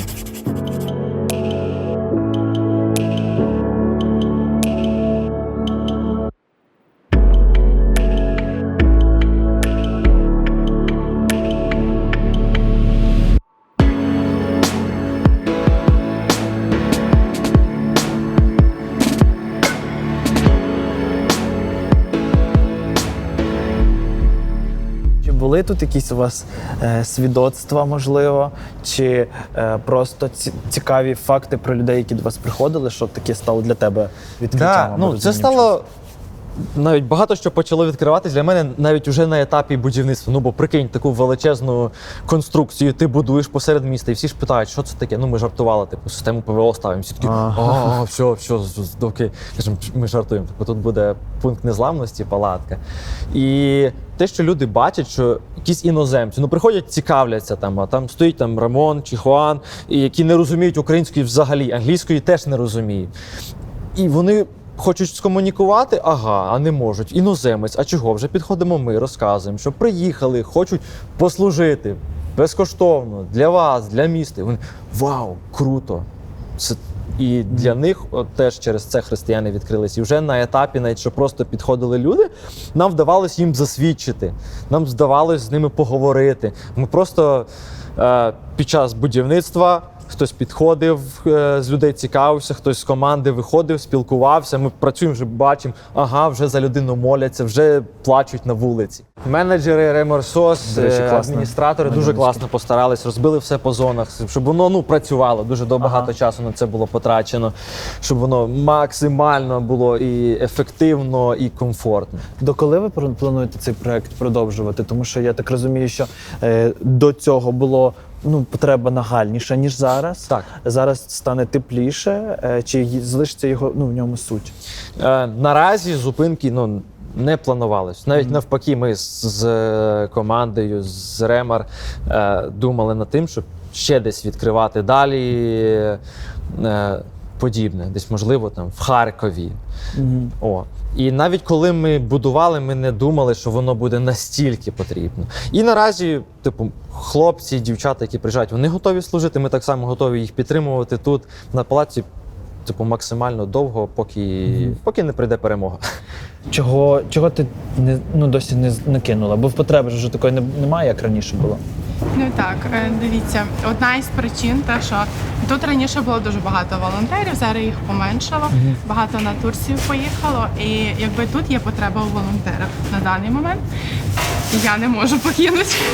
По-друге, мені дуже подобається. Я раніше навчалась в місіонерській школі і хотіла поїхати на місію, але в мене не вийшло. Зараз я рахую, що прийшов час. Тут. Так, що прийшов час зараз послужити тут, чого не для своїх людей, чого не в своєму місті. Ось. Це дуже хороша така можливість на даний момент. А далі будемо бачити, як Бог дасть. Були в тебе якісь ситуації, можливо, якийсь діалог з кимось з людей, або якась така історія, коли ти точно зрозуміла, я не дарма тут. Кожного дня, коли люди приходять, коли ти бачиш в них переміну. Наприклад, приходять люди якісь підвипивші, і там охорона наша, чи ми щось говоримо, що, будь ласка, приходьте тверезі, в нас тут діти граються, в нас тут не можна, І вони, коли вони кожен день змінюються, то побриються, то якісь, щось мінімальне. Так, щось мінімальне і змінюється в них, і це класно. Ти дивишся, і в таких малесеньких речах Бог працює. Він, як сказати, змінює потрошки людей. Ця палатка стоїть в центрі міста, її всі бачать. І це місце, грубо кажучи, яке б хотіли багато хто. Як вам вдалося тут легко розміститися, як ви домовлялися з владою? Це, напевно, одне з небагатьох місць, просто які підійшли по об'єму, і то ми трішки там по пів метра по краях не влізли. Тобто наші два кутка палатки, вони трошки підвішені, бо площі не вистачило. Дяка Богу, влада максимально була відкрита для служіння. Тобто без проблем, хлопці, робіть все, що потрібно, ми допоможемо. Тобто якихось проблем, непорозумінь не було. І це місце, ми його отримали як благословіння, і ми зрозуміли, що це саме те місце, де Бог би хотів, щоб воно стояло. Тому що тут недалеко багато гуртожитків, в яких також вимушено переміщені особи знаходяться. І воно все так класно склалося. Нормально, і по логістиці, якщо там фура під'їжджала, там зручно доїхати. Все якось так склалось, знаєш, це те місце, де воно і має бути. Я тільки хотів сказати, що здається, що все складається так, як, в принципі, має скластися. Бо ти ще поза кадром сказав, що тут проводять жіночі групи, з дітками займаються. Тобто можна десь так зрозуміти, що тут ніби сформується церква. Так, уже навіть з команди, яка є, які приїжджають, які тут служать, а це також і віруючі, і невіруючі. Тобто ми залучаємо підлітків, молодь, з різних церков приходить молодь, яка хоче просто допомогти. І вже формується як своя общинка, ще одне тіло Христове, знаєш, тут в цій палаці. І якось тішить якась така віра, що скоро ми приберемо цей весь одяг, іграшки, розставимо лавочки, тут буде гарна сцена, звук, світло, і ми будемо прославляти Бога уже в новій церкві тут, в палаці. В Рівному колись була церква, яка називалась Палатка. Тепер у нас буде нова Час відродити церква. Да. Повернемо хороше.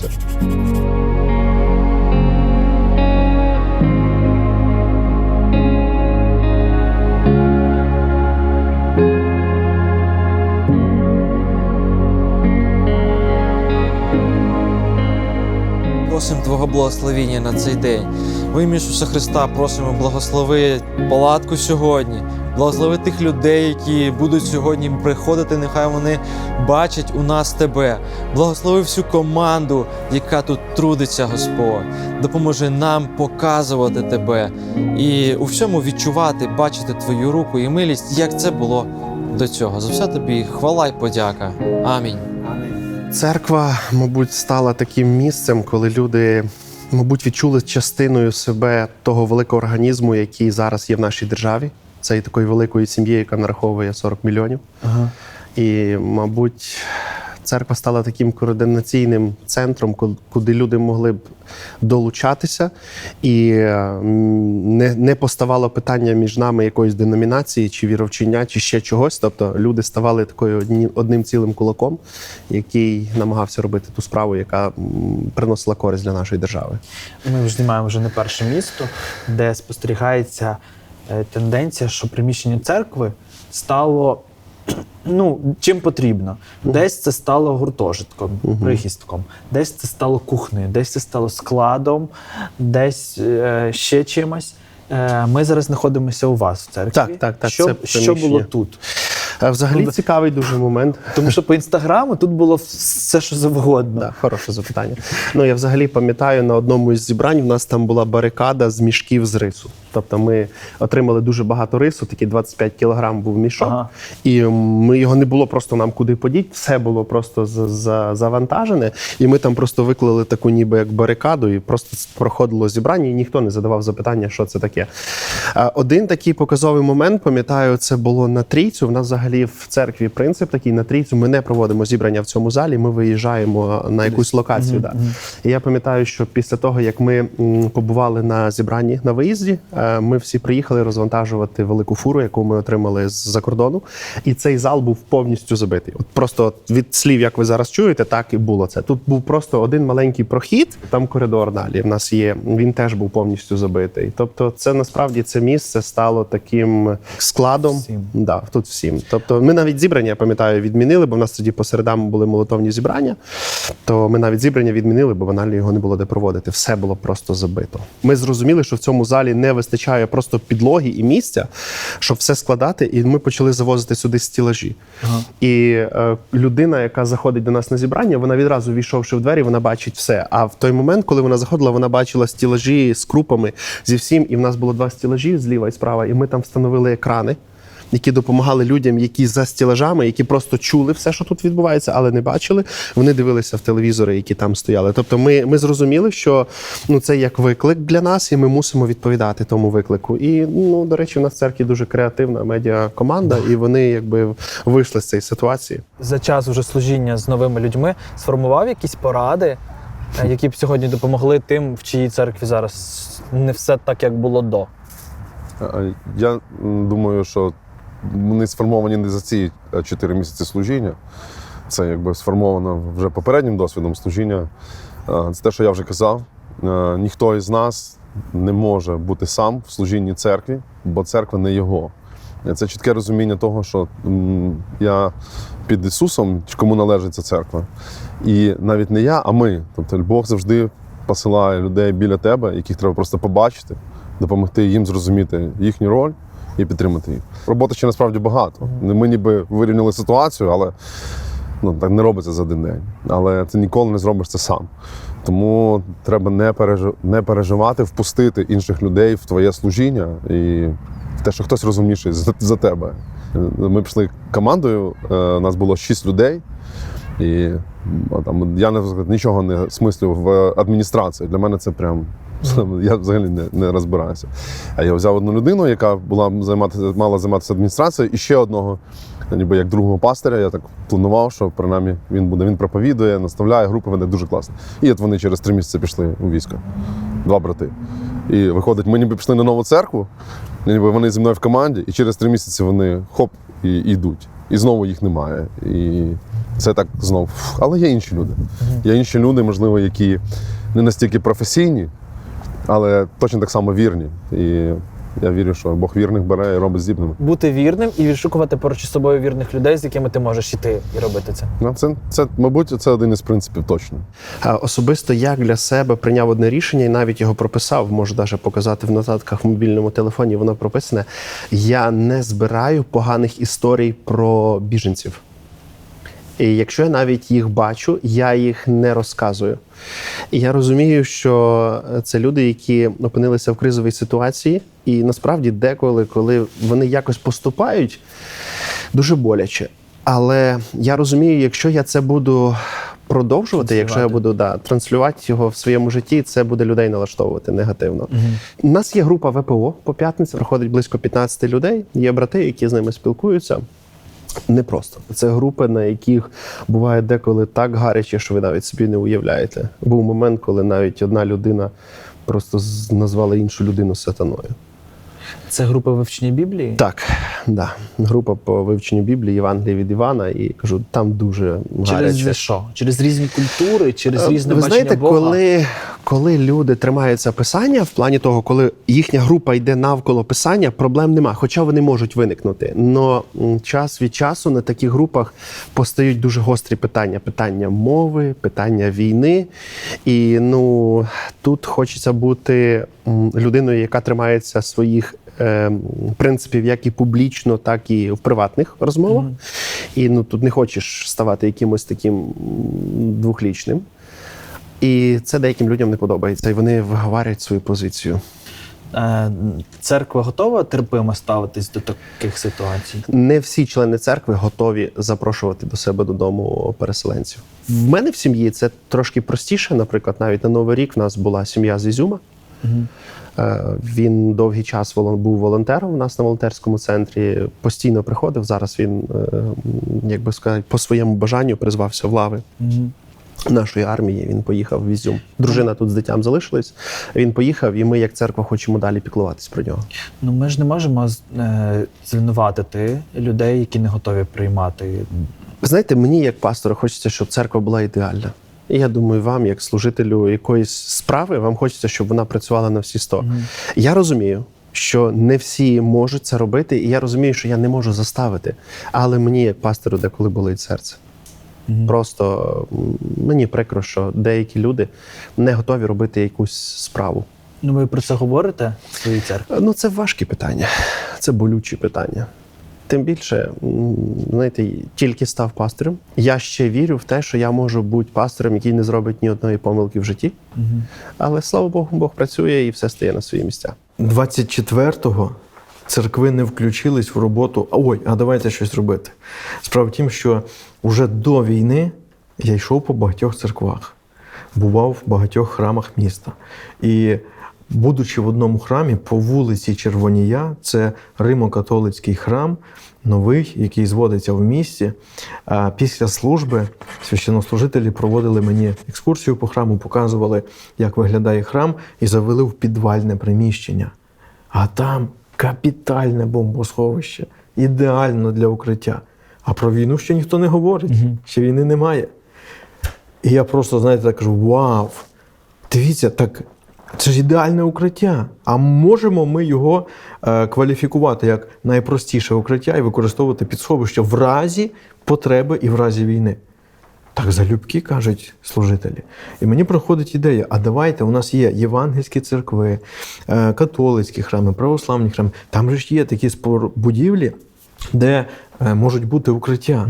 І ми починаємо їх, скажімо так, брати на карандаш, кваліфікувати як найпростіше укриття, наносити на карту об'єктів укриття міста. 9 рівненських храмів і церков стали першими, хто сказали, ми готові надати укриття в місті. А потім вже само собою зрозуміло. Потім почалась прийом переселенців, прийом людей поранених. Потім у нас люди, які відвідували різні церкви, євангельські, католицькі, православні, почали гинути на фронтах. Напевно, немає в Рівному такої церкви, без різниці до конфесійної приналежності, до якої б не торкнулася війна. Напевно, майже в кожній церкві чи в кожній конфесії чимало загиблих. Церкви – це унікальна соціальна інституція, яка як мурашки працюють. Церкви за своєю пасіонарністю, за готовністю до активного соціального включення – це найкраща інституція в місті. Міські департаменти, структури дуже часто бувають забюрократизовані, а церква – це пасіонарії, це люди з великим серцем, це люди, які керуються не меркантильними інтересами слави, а покликом, реальним покликом Божим до діл милосердя, до добрих справ, до турботи про ті категорії, про які описує Біблія. Люди, які працюють в місті, команда різних управлінь, структурних підрозділів, побачили, наскільки ефективною є церква. І тому тут жодних питань. Є ініціатива. Поїхали, вперед працюємо. Є ініціатива поставити в центрі міста намет. Поставили. Треба охорона від міста, від поліції, організували. Максимально йдемо на зустріч. Який проект із всіх, які були втілені, бо я впевнений, що їх дуже багато, запам'ятався вам за цей період найбільше? Для мене, напевно, найголовнішим проектом буде це дійти до перемоги разом із містом, з нашими героями і з нашими військовослужбовцями. Це, напевно, найголовніша віха в історії нашої країни, в історії нашого міста, яка припала на нашу долю. Оце найголовніше для мене. Ні я, ні моя команда, ні команди інших, напевно, міських голів ніколи не думали, що стануть поколінням війни. На це не вчать, до цього не готують професійно. Ми вчились, ми розвивались самі. І перемогти – це буде для нас епогеєм всього нашого життя. Хочу подякувати всім патронам або тим, хто просто підтримує нас фінансово кожного місяця. Саме завдяки вам ми можемо їздити по містах і розказувати ті історії, які надихають. Якщо ви хочете приєднатися до нас своєю підтримкою, шукайте інформацію в описі до цього відео. Волонтерський центр зараз працює 2 рази в тиждень, і наша головна ідея волонтерського центру – це спілкування з людьми. Я розумію, що деяка людина вже приходить там в 6, в 7, в 8, і питання вже в тому, що як ви доїхали, як ви приїхали, чи будинок у вас цілий. Тобто це питання, які вже проговорилися тут декілька разів. Але, знаєте, десь під час війни ти зрозумів, як і церква, так і кожне служіння, воно має бути гнучким. Мабуть, це таке саме вживане слово в моєму розумі – гнучкість. І тут не треба боятися якихось змін. Ми навіть деколи жартуємо на англійській, я, на жаль, не знаю, але flexible. Це таке слово, яке зараз просто має дуже стати... Потрібне. Да, воно дуже потрібне для всякого служіння. Ви казали, що в ці волонтерські центри навіть приходять допомагати люди, які спочатку були, грубо кажучи, клієнтами цього центру. Да. Це люди з Лимана, люди з Донецької області. І я вам скажу, що ми навіть з ними пережили деякі такі моменти непрості, коли були певні розбіжності, і я як відповідальний, як пастор, просто, я розумів, що це має відбутися така непроста розмова. І після цієї непростої розмови велика частина волонтерів, вони відсіялись. Але лишилися ті, які справді хотіли робити добро. І на сьогоднішній день, я кажу, от в 12:30 можна звіряти по них годинник, вони приходять сюди. Що вони роблять? Вони приходять, перед ними вже приходять інші хлопці. Наприклад, є з Херсона у нас хлопець, він вже покаявся, готовиться до хрещення. Я маю з ним постійну розмову, ми з ним спілкуємося, і він приходить сюди першим. Він виносить всі продукти, так само він і ще деякі брати. І далі ці 2 жінки з Лимана і з Донецької області, вони приходять і вони формують пакети. 70-80 вже по потребі, скільки треба на день. Ми вже навіть навчилися, як би сказати, розпізнавати ситуацію, яка буде. Да. Тобто, якщо ми бачимо, що немає сирени, немає дощу, тепло, все гаразд, то людей буде багато. Там буде 70-80. Це на сьогоднішній день багато. Хоча були моменти в перших днях війни, коли волонтерський центр запрацював. Він працював 3 дні в тиждень, то були дні, коли в нас було, мабуть, до 300 людей. Хто вам допомагає? Де ви це все берете? Ну, взагалі, якщо дивитися на цілий рік, то спочатку це були фінанси від наших партнерів, від наших друзів. Це були фінанси, які постійно заходили, і ми постійно в кожен день їхали і купували ці продукти. Зараз це місія, яка на постійній основі турбується про нас. Ми їздимо в Львівську область. В останній час навіть уже просто завантажуємо фуру, наймаємо фуру, вона там завантажується, приїжджає сюди, і ми розвантажуємо. Це теж такий хороший час для церкви, коли брати можуть зібратися разом, трошки посміятися, порозвантажувати груз. Посміятися. Так, хороший такий це час. Хоч деколи важко, чесно скажу, бо їх буває там більш ніж 10 тонн харчів, і це треба десь скласти. Але, слава Богу, є люди, які класно беруть на себе певні питання, і вони закривають. Хтось відповідає за порядок, як це все має бути складене. І я дуже задоволений, що ці люди є.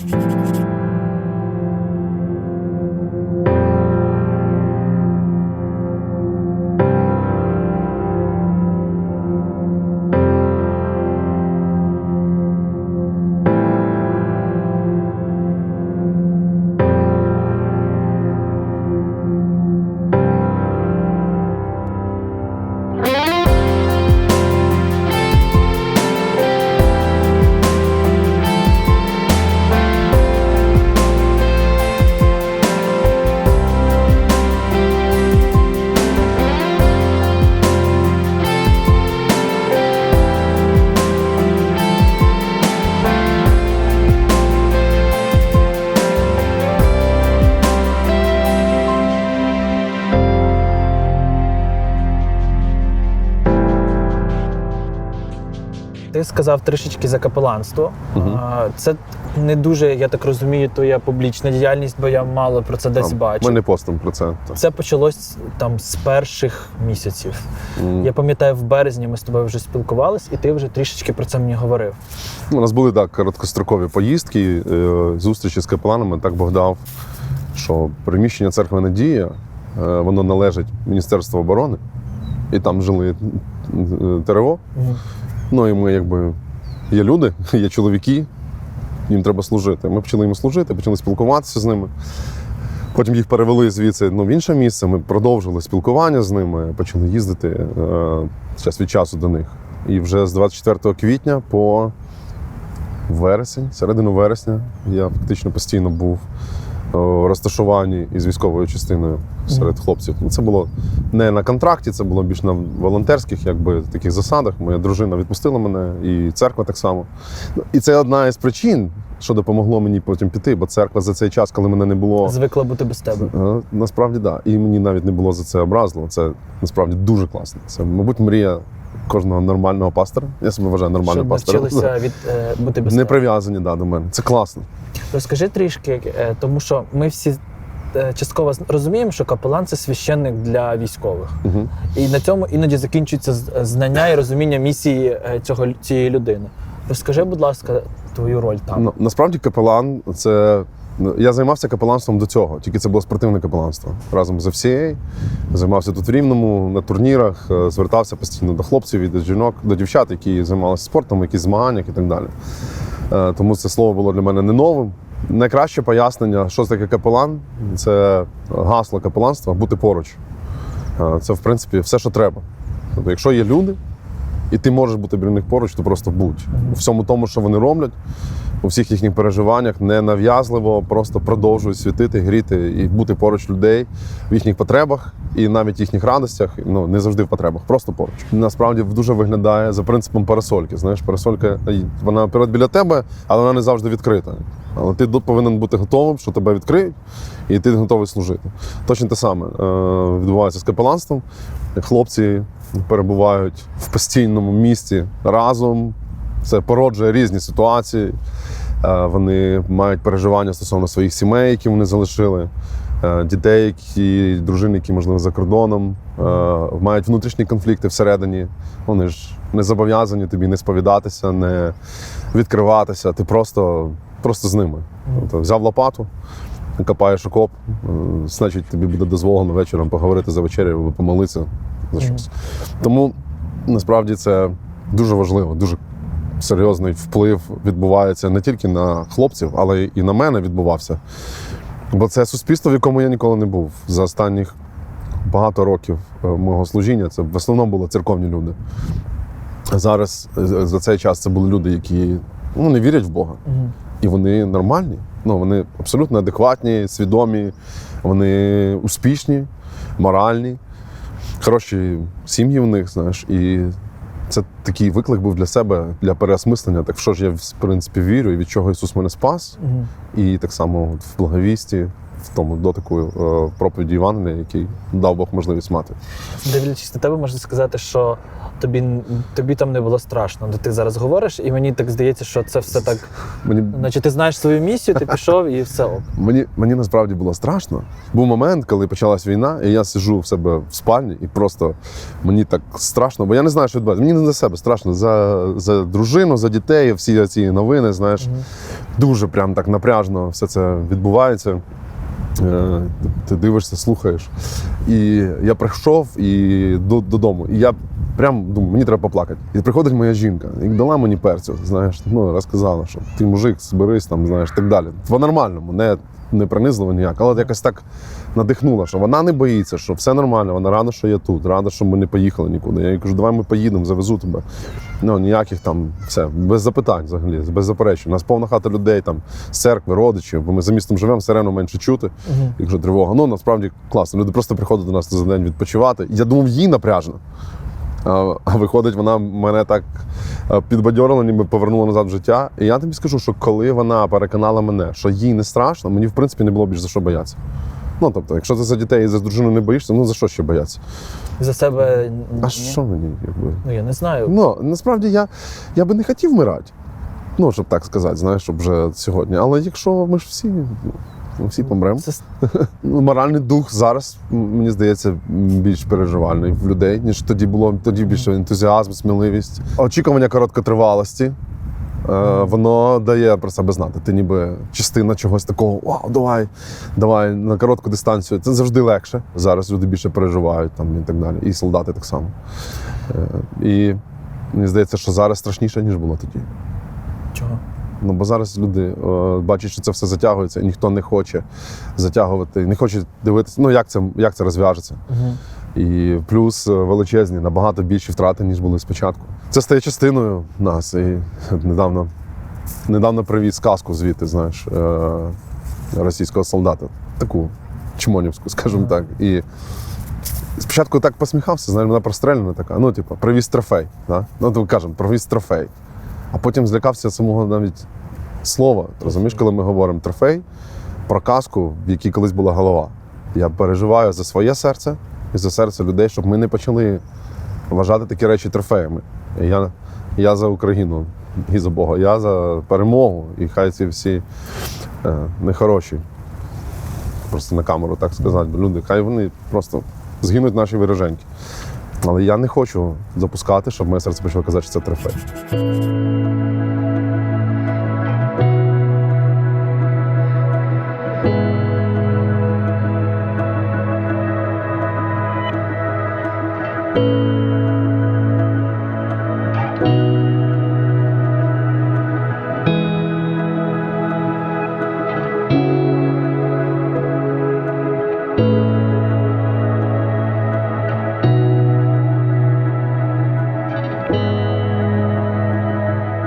У нас були хлопці з іноземного легіону.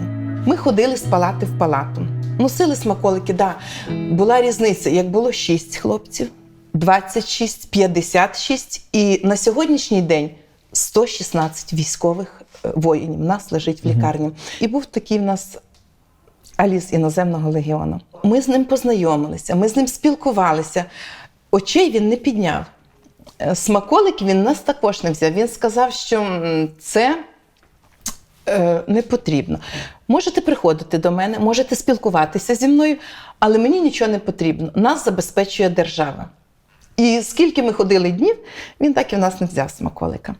І якогось дня мені дзвонять: Лора, виписують і переводять в військовий госпіталь. Чесно, мабуть, це було раз, що я собі подумала: ну і добре, їдь з Богом.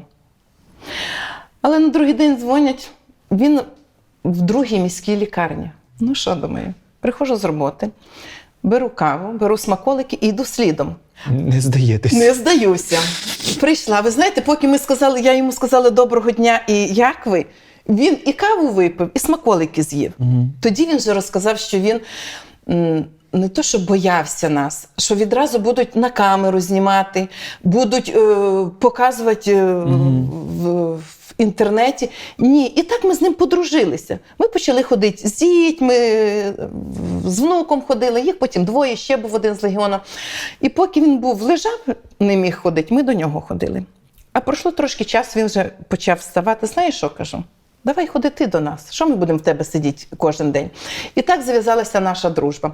Він, правда, мабуть, місяців 2, він кожного дня мене запитував: скажи, навіщо ти це все робиш? В тебе сім'я, в тебе діти, чоловік. Чому ти це все повністю кожен день? Бо я кожен день сюди їхала. Навіщо? Кажу: Олі, я живу цими хлопцями. Я хочу бути корисною. І ми дуже подружилися. І прийшов такий день, і він мені каже якогось вечора: Лора, візьми мене в свій дом милосердя. Я хочу побачити, що там тебе вчать. Я ніколи не могла подумати, що перший мусульманин піде в дім молитви. Ми поїхали, він прийшов до нас, ми поїхали в військовій формі, всі до нього підходили, віталися, дякували. І пройшло буквально 2 проповіді, півзібрання, і він нагинається до мене і каже: вибач, я більше ніколи в тебе не запитаю, навіщо ти це робиш. Він був довго, трошки ще полікувався, потім довго був на полігоні, але кожної суботи і неділі він приїжджав до мене додому на жительство. Якось речі опинилися в хаті. І він у нас був. І подружився він з церквою Преображення. З Михайлом Іллюком подружився, з молоддю. І він кожного разу приїжджав, і кожного разу він ходив в дім молитви в неділю. Зараз він поїхав туди, на Харків, і знав адресу церкви там. І по можливості він кожної неділі йде в дім молитви. І кожного разу він просить: моліться за нас. Ми відчуваємо ваші молитви. Наших хлопців береже Бог. І це дуже приємно. Лариса, а коли військові вас запитують про те, для чого ти це робиш, про що ви з ними балакаєте? Чи питали ви у них: ну ви для нас теж робите? Вони кажуть, що без вас ми були б не такі сильні, що ви дуже дякують. Хоча я на це не акцентую увагу, я безмежно дякую їм. Хлопці, кажу, ви там, а ми маємо бути тут. Щоб ви знали, що ми завжди з вами. Або виходиш з палати, а вони кажуть: ви нас не кинете, ви до нас прийдете. Обов'язково, кажу, як дасть Бог життя і здоров'я, ми не залишимо вас. Скільки ви будете тут, ми будемо у вас. Мало того, ще я таку приказку: своїх не залишаємо. Вони в нас лікуються, а потім везуть їх на реабілітацію. Або переводять в обласну, далі на якесь оперативне втручання. І ми йдемо слідом за ними. І вони зразу пишуть: я там-то і там-то. Я в хірургії, чи я на реабілітації. Але ідеш, Ілля, наприклад, він лежить в палаті, він же ж не сам лежить в палаті. Їх 3, 4, 5. І я йду не до одного Іллі. Ми беремо пайочки, смаколики, подаруночки для всіх. І так спілкуєшся, вони дуже чекають. Кожного разу питаю: хлопці, не соромтеся. Для того ми є у вас, щоб це не то, що ваші бажання виконувати, щоб вам бути корисними. 3 випадки було таких, що хлопці приїхали без документів, нема паспорта. Чи згорів, чи загубили. Чекала, поки вони встануть хоч трошки на ноги, в машину, і везли їх в паспортний стіл. Нас зараз дивляться багато християн, і в наших містах так само багато поранених військових. Які б ви сказали поради для того, щоб почати звертати увагу саме на це? Якщо не хочеш, якщо в тебе нема бажання, можна заставити раз піти провідати. Чи занести, чи сказати, що просто потрібно, я не можу. Я кажу ще раз за своїх дівчат, наскільки згуртувалися в мене дівчатка. Як одна, кажу, що нема різниці, чи я до Надєжди, чи до Світлани, чи до Оксанки, нема різниці. І вони цим живуть так само. І вони йдуть на роботу, є важкі хлопці, одна несе з дому те. В нас в щелепно-лицевій хірургії зашиновані хлопці з щелепами. Дівчата або кашу варять ріденьку, або перетирають якийсь супчик на блендері. Йогурти – це, мабуть, заохотити, щоб було бажання. Я навіть не знаю, молодь приходить, пастора приходять, багато підключено, залучено до цього людей. На Різдво зробили наша молодь на чолі з 2 пасторами, прийшли поспівати християнських різдвяних пісень. Зробили, вони запитали, скільки на той час було військових в нас, зробили їм подаруночки, смаколики, фрукти і приїхали в кожного завідуючого відділенні, запитали, чи можна. Да, можна. Хлопці виходили ті, що могли. Виходили, знімали на відео. Вони не чули таких. До кожного зайшли, потиснули руку. Кожному подякували, кожному дали подаруночка. Багато хлопців з Харкова, з Луганська, вони зовсім побачили другу сторону медалі.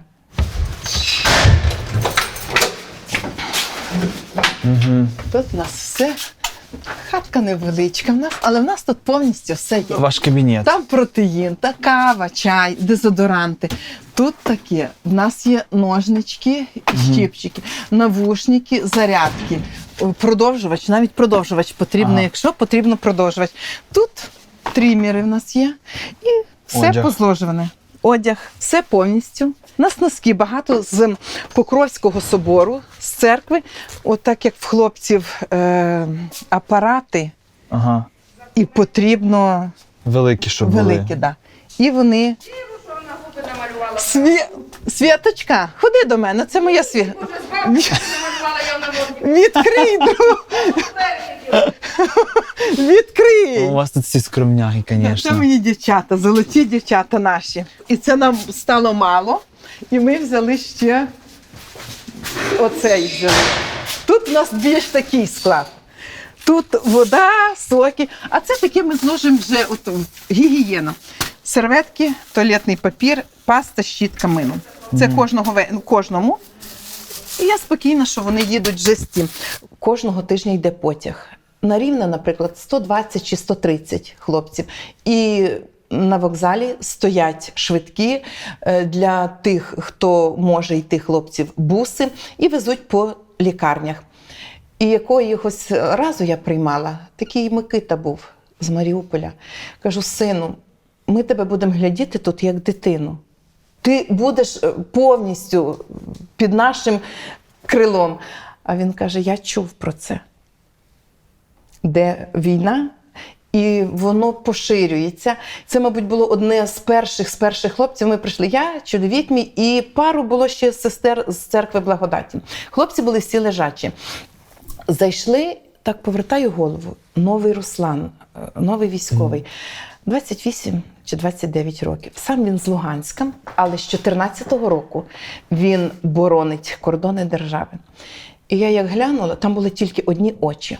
Щелепа зашинована, на шиї комірець, одна нога в лангеті гіпсова лангета, друга пластикова, рука також, і тільки одні очі ворушаться. Познайомилися, з трудом ми почули, як його звати, тому що не міг розмовляти. Він підірвався на протитанковій міні. Вже потім він нам сказав, що мене мали просто шкребти у відро. І все, з мене не мало б нічого залишитися. А з цими хлопцями ми спілкувалися. І каже мій Сережа, хлопці, встанете на ноги, вже зможете ходити, ми вас візьмемо на шашлики. І все, ми пішли далі. Пройшло 2 місяці. Я ж то за це забулася. Кажуть мені хлопці, ви казали за шашлики. Все, кажу, хлопці, нема питань. Організовуємо ми шашлики. Збираю я хлопців, запитала в завідуючого, можна того взяти, того. До 10 чоловік. Це в нас був перший такий похід, вихід. Ми їх позбирали, приїхали брати з церкви, тому що були ті, що могли йти ногами, були ті, що на кріслі. Ми їх зібрали. Ну все, вже вони всі сидять, порозсаджували ми їх, все. Я думаю, так, помолитися. Кажу, чи ви не будете проти, якщо ми помолимося? Ні, молимося. Помолились ми. І ви знаєте, після того, як сказали амінь, мені таке враження, що там було не 15, а ехо пішло, як в небі ангели співали. І я думала, може буде спочатку така, чи накальонка, чи будуть мовчати. Ні. Було так все гарно. Чоловік взяв гітару, співали, вони слухали, сльозами на очах. Вони мовчали. Потім вже, як ми роз'їжджалися, казали, як будете ще, може, колись робити, покличте мене, я їсти багато не буду. Я просто хочу побути і послухати. І кажу, на очах сльози. І другий вихід був у нас такий, Лора, вивези нас кудись звідси. 2 місяці, 3 місяці лежать. І, ви знаєте, недовго думаючи, ми їх збираємо, і в нас є такий парк Лебединка. Озеро, гарно там все, плавають лебеді. Добре, вивозимо. Ви знаєте, це було таке душевне. Люди йшли зі всіх сторін, дивилися, оглядалися. Спочатку вони їздили, вони хотіли від'їхати сам, постояти біля озера, подивитися на тих пташок, бо крім стін в лікарні не бачили нічого. Але вони були щасливі. Ми були ще більш щасливими. Потім по черзі ми брали в парк. По черзі так заходиш в палату, і, наприклад, 3 лежачих. І один Микола, який ходить на милицях. Він був один із перших. Це було в червні, як він до нас приїхав. Вчора ми його тільки виписали. З червня, сьогодні 8 березня. Він був важкий. І я кожен раз заходила в палату, і я боялася повернути голову направо, бо там лежав Микола.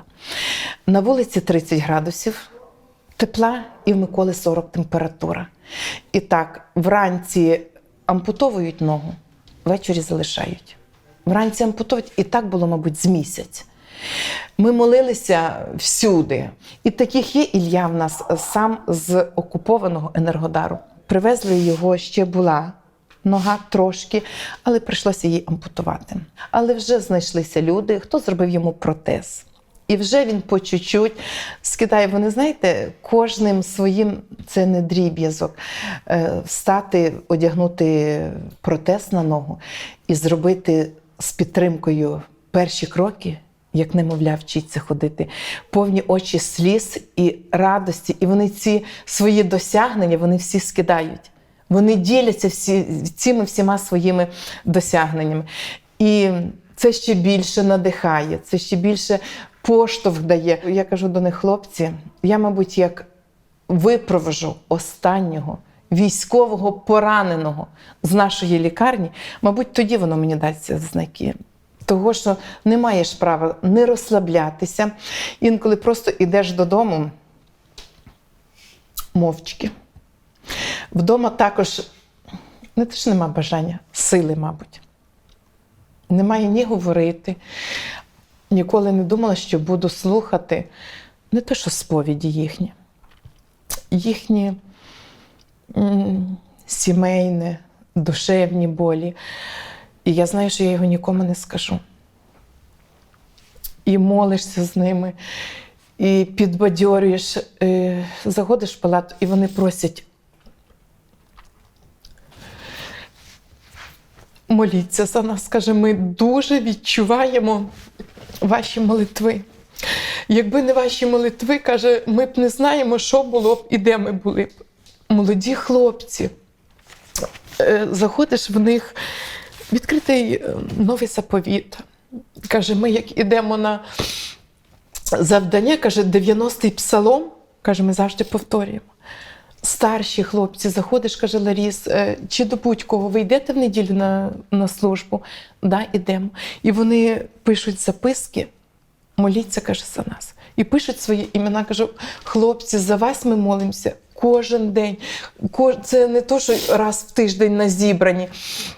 В нас є в церкві сімейні групи. І на одній групі наша група, і це вже були останні, молитва була перед канікулами, літні канікули. І кажу, брати і сестри, в мене є домашнє завдання на літо. Яке?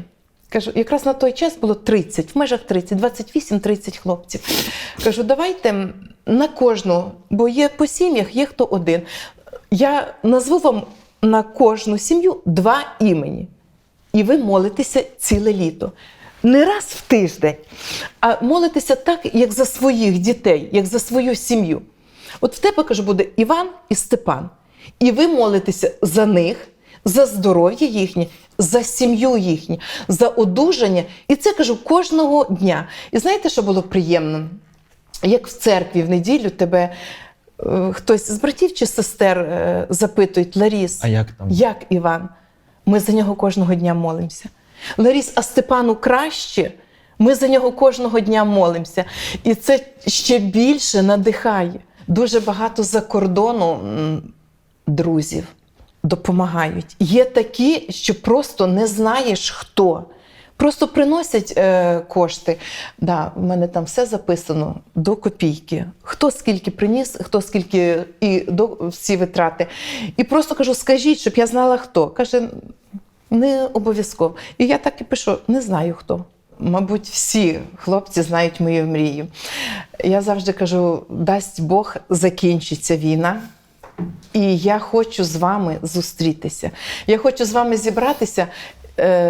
Якщо не всі, безумовно, мабуть, всі не вийде, тому що це вже, мабуть, не 100 і не 200 і не 300 хлопців пройшло за цей рік, в нас прилікувалися, зустрітися і сфотографуватися, як в школі. Вчителька і діти. Випускники. Це одна мрія. І воно, мабуть, разом. І в телефоні там, мабуть, не сотні, там вже, мабуть, тисячі фотографій. Де сам, де ми разом, де ми в парку зібрані, де ми вдома, відео. І воно, в мене є їхні рани. І я знаю, де чия. Я не знаю, який це потрібно буде альбом. І я думаю, що як дасть Бог життя, щоб той альбом ми вже разом з хлопцями дивилися. Такий Альоша в мене був. 21 рік. В нього немає 14 сантиметрів кістки. В нозі немає кістки. І він мені був синочок, Льошенька, синочку. Я подружилася з батьками. І він мені, я його забрала додому, десь пішла в хату за чимось. Я виходжу і чую, він розмовляє з мамою. Каже, мене мама Ларіса забрала додому. Багато хто мама Лора, багато хто хресна. Там в мене брілочок лежить, там хлопці подарували. Волонтер, мама Лора. Тут у вас з собою? Да. А ну покажіть. Там лежить на столі. Волонтер, мама Лора. Це вони мені була цепочка. Клас. І воно мені дуже близьке і рідне. І знаєте що? З багатьма, да, є такі хлопці, багато вже повернулося на нуль. І я з ними спілкуюся. Телефони в мене залишилися. Є такі, що геть там, на нулю.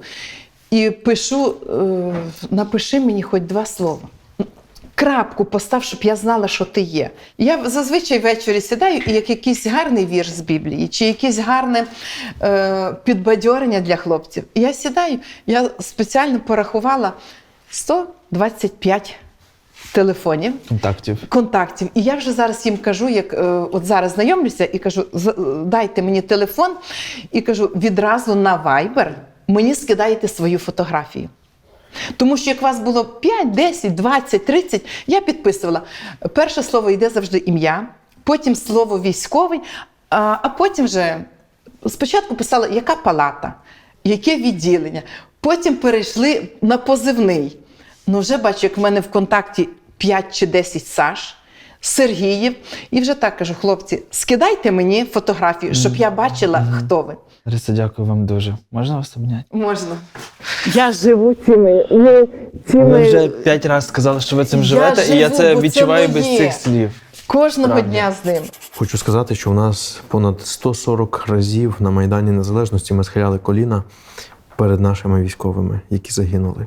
А це понад 140 родин, які втратили батька, тата, брата, друга.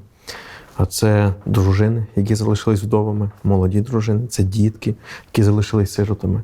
І хочу сказати, що аналізуючи статистику, у нас серед сиріт, які є найбільша вікова категорія, це від кількох місяців до 6-7 років. Ось такий вік сиріток, маленькі сирітки. Є людина, яка шукає церкву, яка би могла б відвідувати солдат на постійній основі. І мені сказали, що він бажає зі мною зустрітись. Я приїхав на зустріч, це була тераса, сидів такий старший поважний чоловік, і він так вів розмову зі мною. Я реально відчув себе в таких... Я не відчув себе пастором церкви, я відчув себе якимсь ніби, не знаю, бізнесменом, який приїхав вирішувати якусь дуже важливе якесь питання, і ми будемо зараз там підписувати якісь договори чи ще щось. Він знав, хто я. Я представився, і він така фраза прозвучала: якщо ви будете там молитися, я вас викину через вікно. Тобто, це не було якось таким наїздом, але це був момент, коли людина не хотіла, щоб ми проводили якусь ніби там агітацію там, чи ще щось. Він хотів закрити питання відвідування хлопців. І якби він час від часу телефонує, питає, як справи, пропонує певні продукти. Так, а в чому секрет? Він хоче, щоб церква відвідувала, але не молилась? Я так розумію, що він просто побачив цю потребу, або, можливо, хтось його попросив. Він розумів, що він це не може робити, бо в нього також є свій волонтерський центр, де він дає допомогу біженцям. І він розумів, що він не може це робити сам, він шукав людей. Але він якось це бачив в своєму, як би так сказати, світогляді. Ви молитесь? Так. Ми йдемо туди не як волонтери, я йду туди як пастор, і мене знають там як пастор. Мене часто називають там священником, батюшка називають, в декого я записаний в солдатів, бо це вже більше ніж 6 місяців, більше ніж півроку, і в багатьох я записаний як отець Віталій. І насправді ці 6 місяців – це велика кількість знайомств з солдатами. От навіть вчора ми сиділи з одним з хлопцем, який повертався додому після поранення, він пройшов лікування, і ми вчора сиділи в Макдональдсі, просто ми з ним спілкувалися. Ми його пригостили. Потім пішли на мою бувшу роботу, попили кави. Ми зав'язуємо з ними хороші стосунки, і ми хочемо, щоб вони розуміли, що ми не волонтери, а ми християни, яким не байдужа доля поранених хлопців. Що я маю задовольнити перші потреби, які є в хлопців. Дуже часто ці хлопці приїжджають просто голими.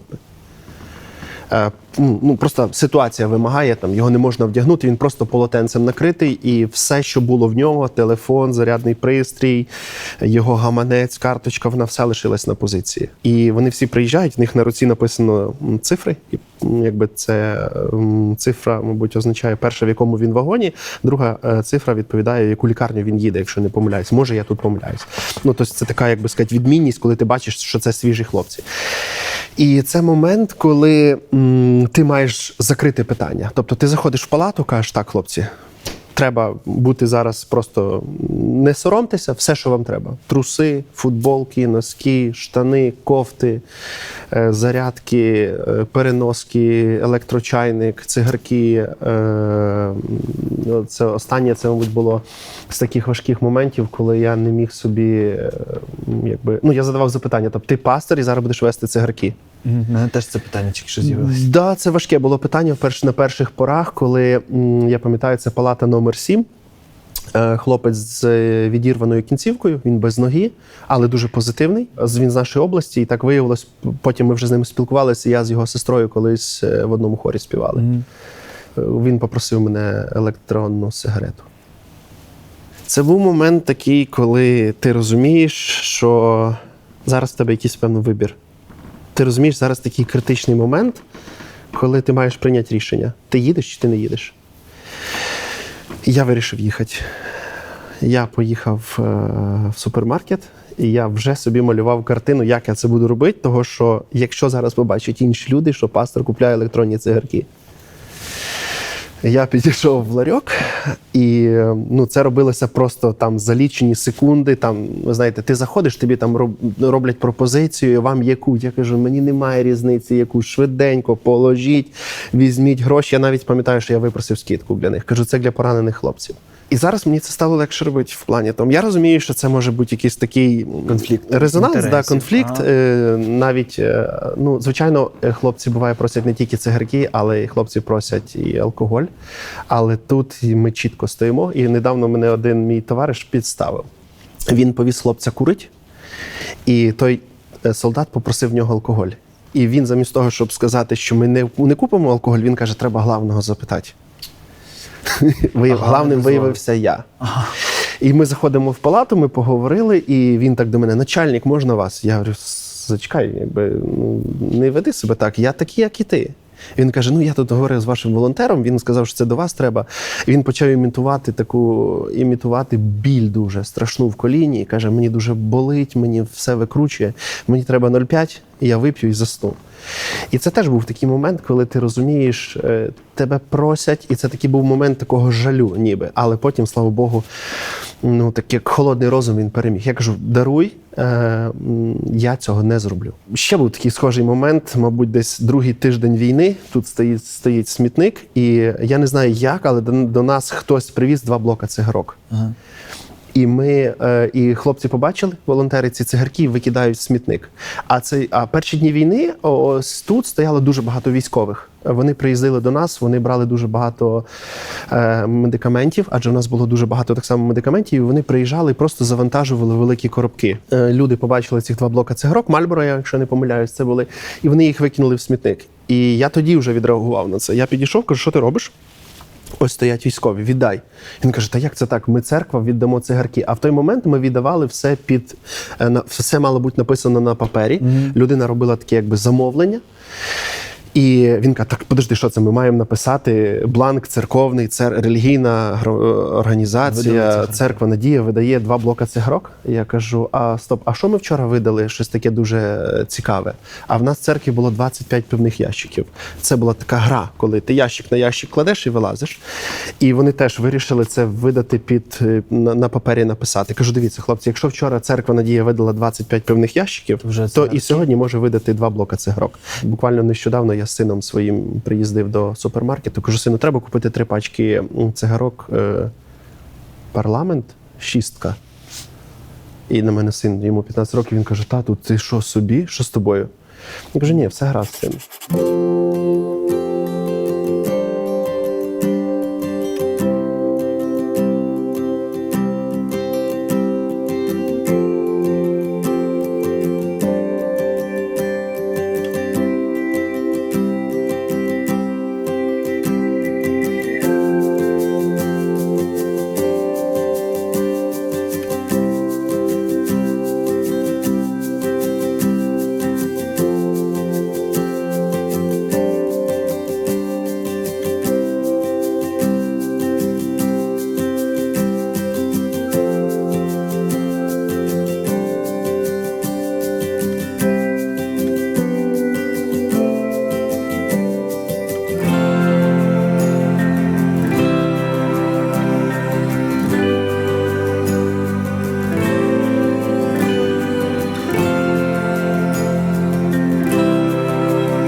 Життя від них вчуся, від дітей, чесно вам скажу. Такої простоти, прямоти, а вони прям приходять і кажуть, Марина, в тебе сьогодні футболка така собі.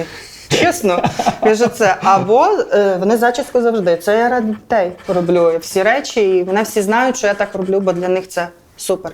Бути справжніми. З дітьми треба бути справжнім, особливо з меншими. Ти не можеш бути там передумати, що тобі класно, вони обов'язково тобі скажуть. Бо в нас моя колега, вона така малесенька, я така тьотя трохи. І вони кажуть, Марина, трохи товстенька, А Оксанка трошки худенька. Ну, мене це не ображає. Тобто це справжність, простота. І хочеться бути таким, як вони. Да, мені взагалі це дуже Клас. от така простота. Ця ідея пройшла вже в травні, коли наш основний великий поток переселенців просто поїхало далі. Ага. Бо ми все одно Рівне стало як таким для таких більш заможних людей. Він став просто чуть-чуть побути і поїхати далі. Ага. І тобто, оце всі діти, дуже маленька частина, яка саме була в нас, попала до нас. Ми зробили такий плакат. Прикольно, що ви тут імена, а тут їхні міста, географію можна скласти. Аварія де? Зараз покажу. Ага. Зразу видно, що Варя така Так, прекрасна. наші косинці приходили на заняття. А вона дуже класна, творча дитина. Цими хлопцями ми з мамою завжди переписуємося. Дуже вони з Бородянки. У них прям дуже була ситуація скрутна, страшна, але зараз вона от недавно мені теж писала. Каже, що ми все збираємося після перемоги до вас приїхати. Ця Міла з нами лишилась, вона є, живе в гуртожитку. З батьками залишились тут, так? Вона тут є. На них отак дивишся, вони посміхаються і не скажеш, що це діти, життя яких попало на війну, дитинство яких попало на війну. Вони такі були завжди, чи все ж таки це просто, ну... Ми казали їм посміхайся? Да. От цікаво просто. Діти і діти. Вони через те й кажу, що це дуже важлива річ, щоб зберегти дитинство в дітей. Ти не можеш повністю обмежити, щоб вони не чули нічого про це.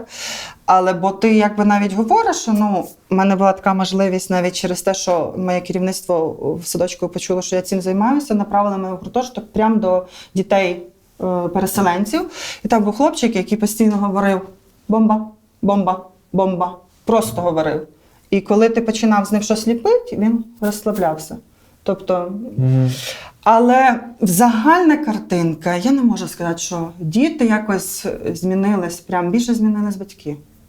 А через це змінюються діти? Через це змінюються діти. Через те, я думаю, цей час, який діти були з нами, вони забували, що навколо, так як і ми з ними. Я вам скажу, це для нашої команди це була як ліки. Якщо в тебе є тут, то ти віддав, а воно знов наповнилось. Отак? Я думаю, що я постарішав за цей рік. Прийшлося занадто багато взяти на себе відповідальності. В деякі моменти мені хотілося сказати, та я ще дитина, я не хочу цим займатися, відстаньте від мене, дайте мені відпочити, або просто десь навчатися і не хочу цим займатися, бо це реально складно було.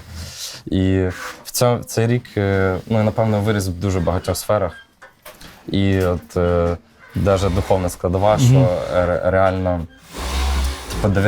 довіряєш Господу після того всього, що Він дає тобі і допомагає. Супер. І показує це на реальному прикладі ось вживу. З початком повномасштабки я зрозумів, що в мене є якісь знання, які стали потрібні. Є куча хлопців навіть там з нашої громади, які відправлялись на фронт без знань, і потрібно було їм знання ці робити.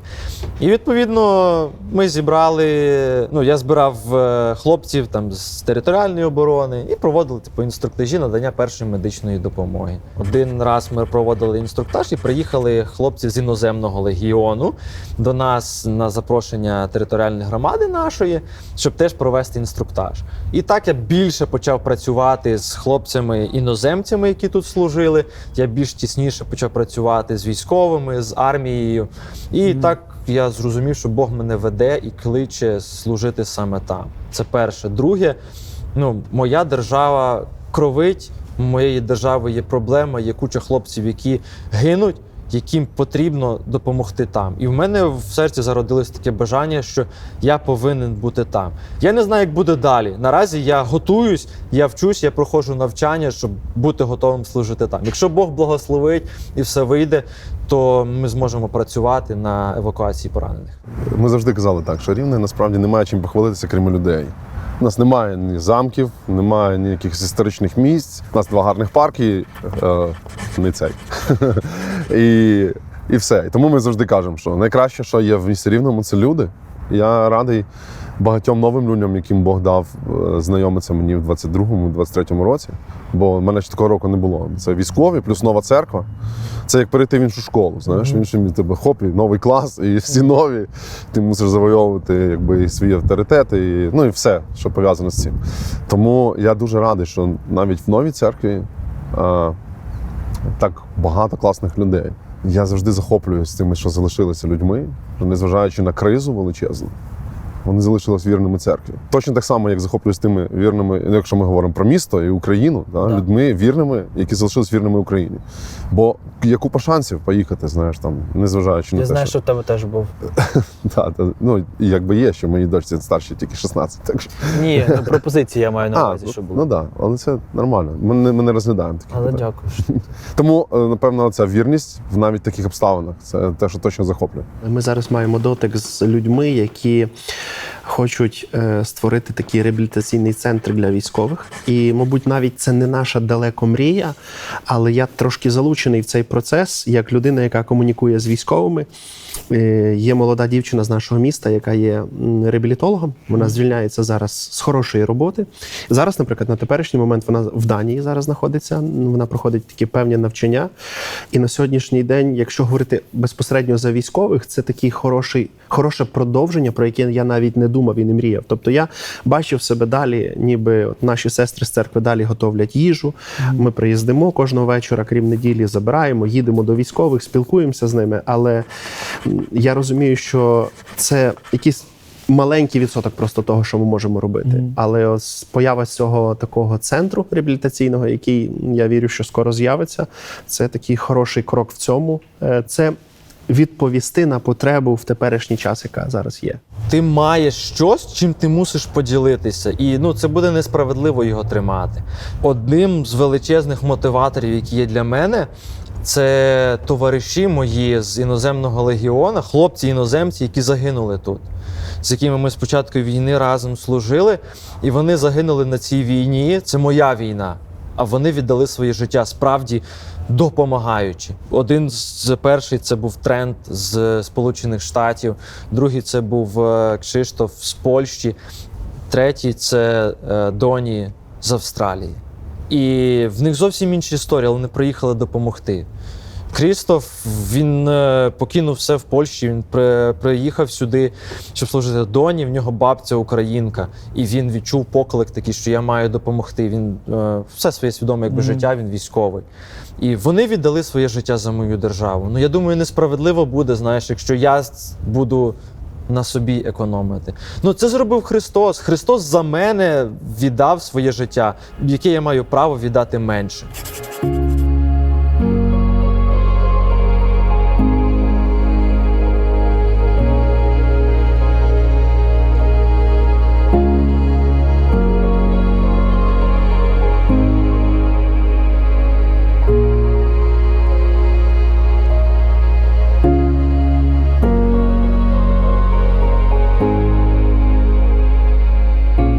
За день до виїзду у це відрядження у місто Рівне до мене підійшли і запитали, для чого ви їдете саме туди? Там же нічого не прилітало, там же тихо. І тоді в мене ще не було чіткої відповіді на це. Зараз, коли наша команда їде звідси повна вражень, різноманітних абсолютно емоцій і прикладів для нашого життя, я розумію, що сьогодні ми всі проходимо випробування не тільки на наш професіоналізм, але ще й на людяність. Тому що можна бути хорошим професіоналом, робити все можливе для перемоги, і цього вже буде достатньо.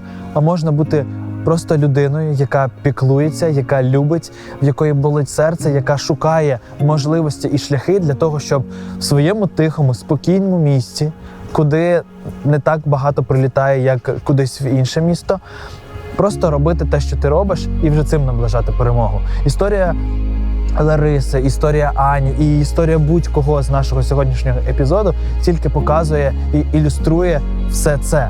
Мене дуже вразило, коли я дізнався, що дівчата, які на початку війни служили в Палаці Незламності, сьогодні завершили своє служіння тут і поїхали допомагати у Турцію, там, де оговтуються від наслідків землетрусу. І це тільки підтверджує розуміння серця наших українців, що коли нам потрібно бути тут, нам потрібно захищатись тут, нам потрібно дбати про своїх, ми готові поділитися своєю силою і енергією з іншими. Дякую, що залишаєтеся разом із нами. Дякую, що допомагаєте рухатися нашому проекту, нашому медіа. Не забувайте підписуватися і ділитися своїми думками у коментарях. Побачимось!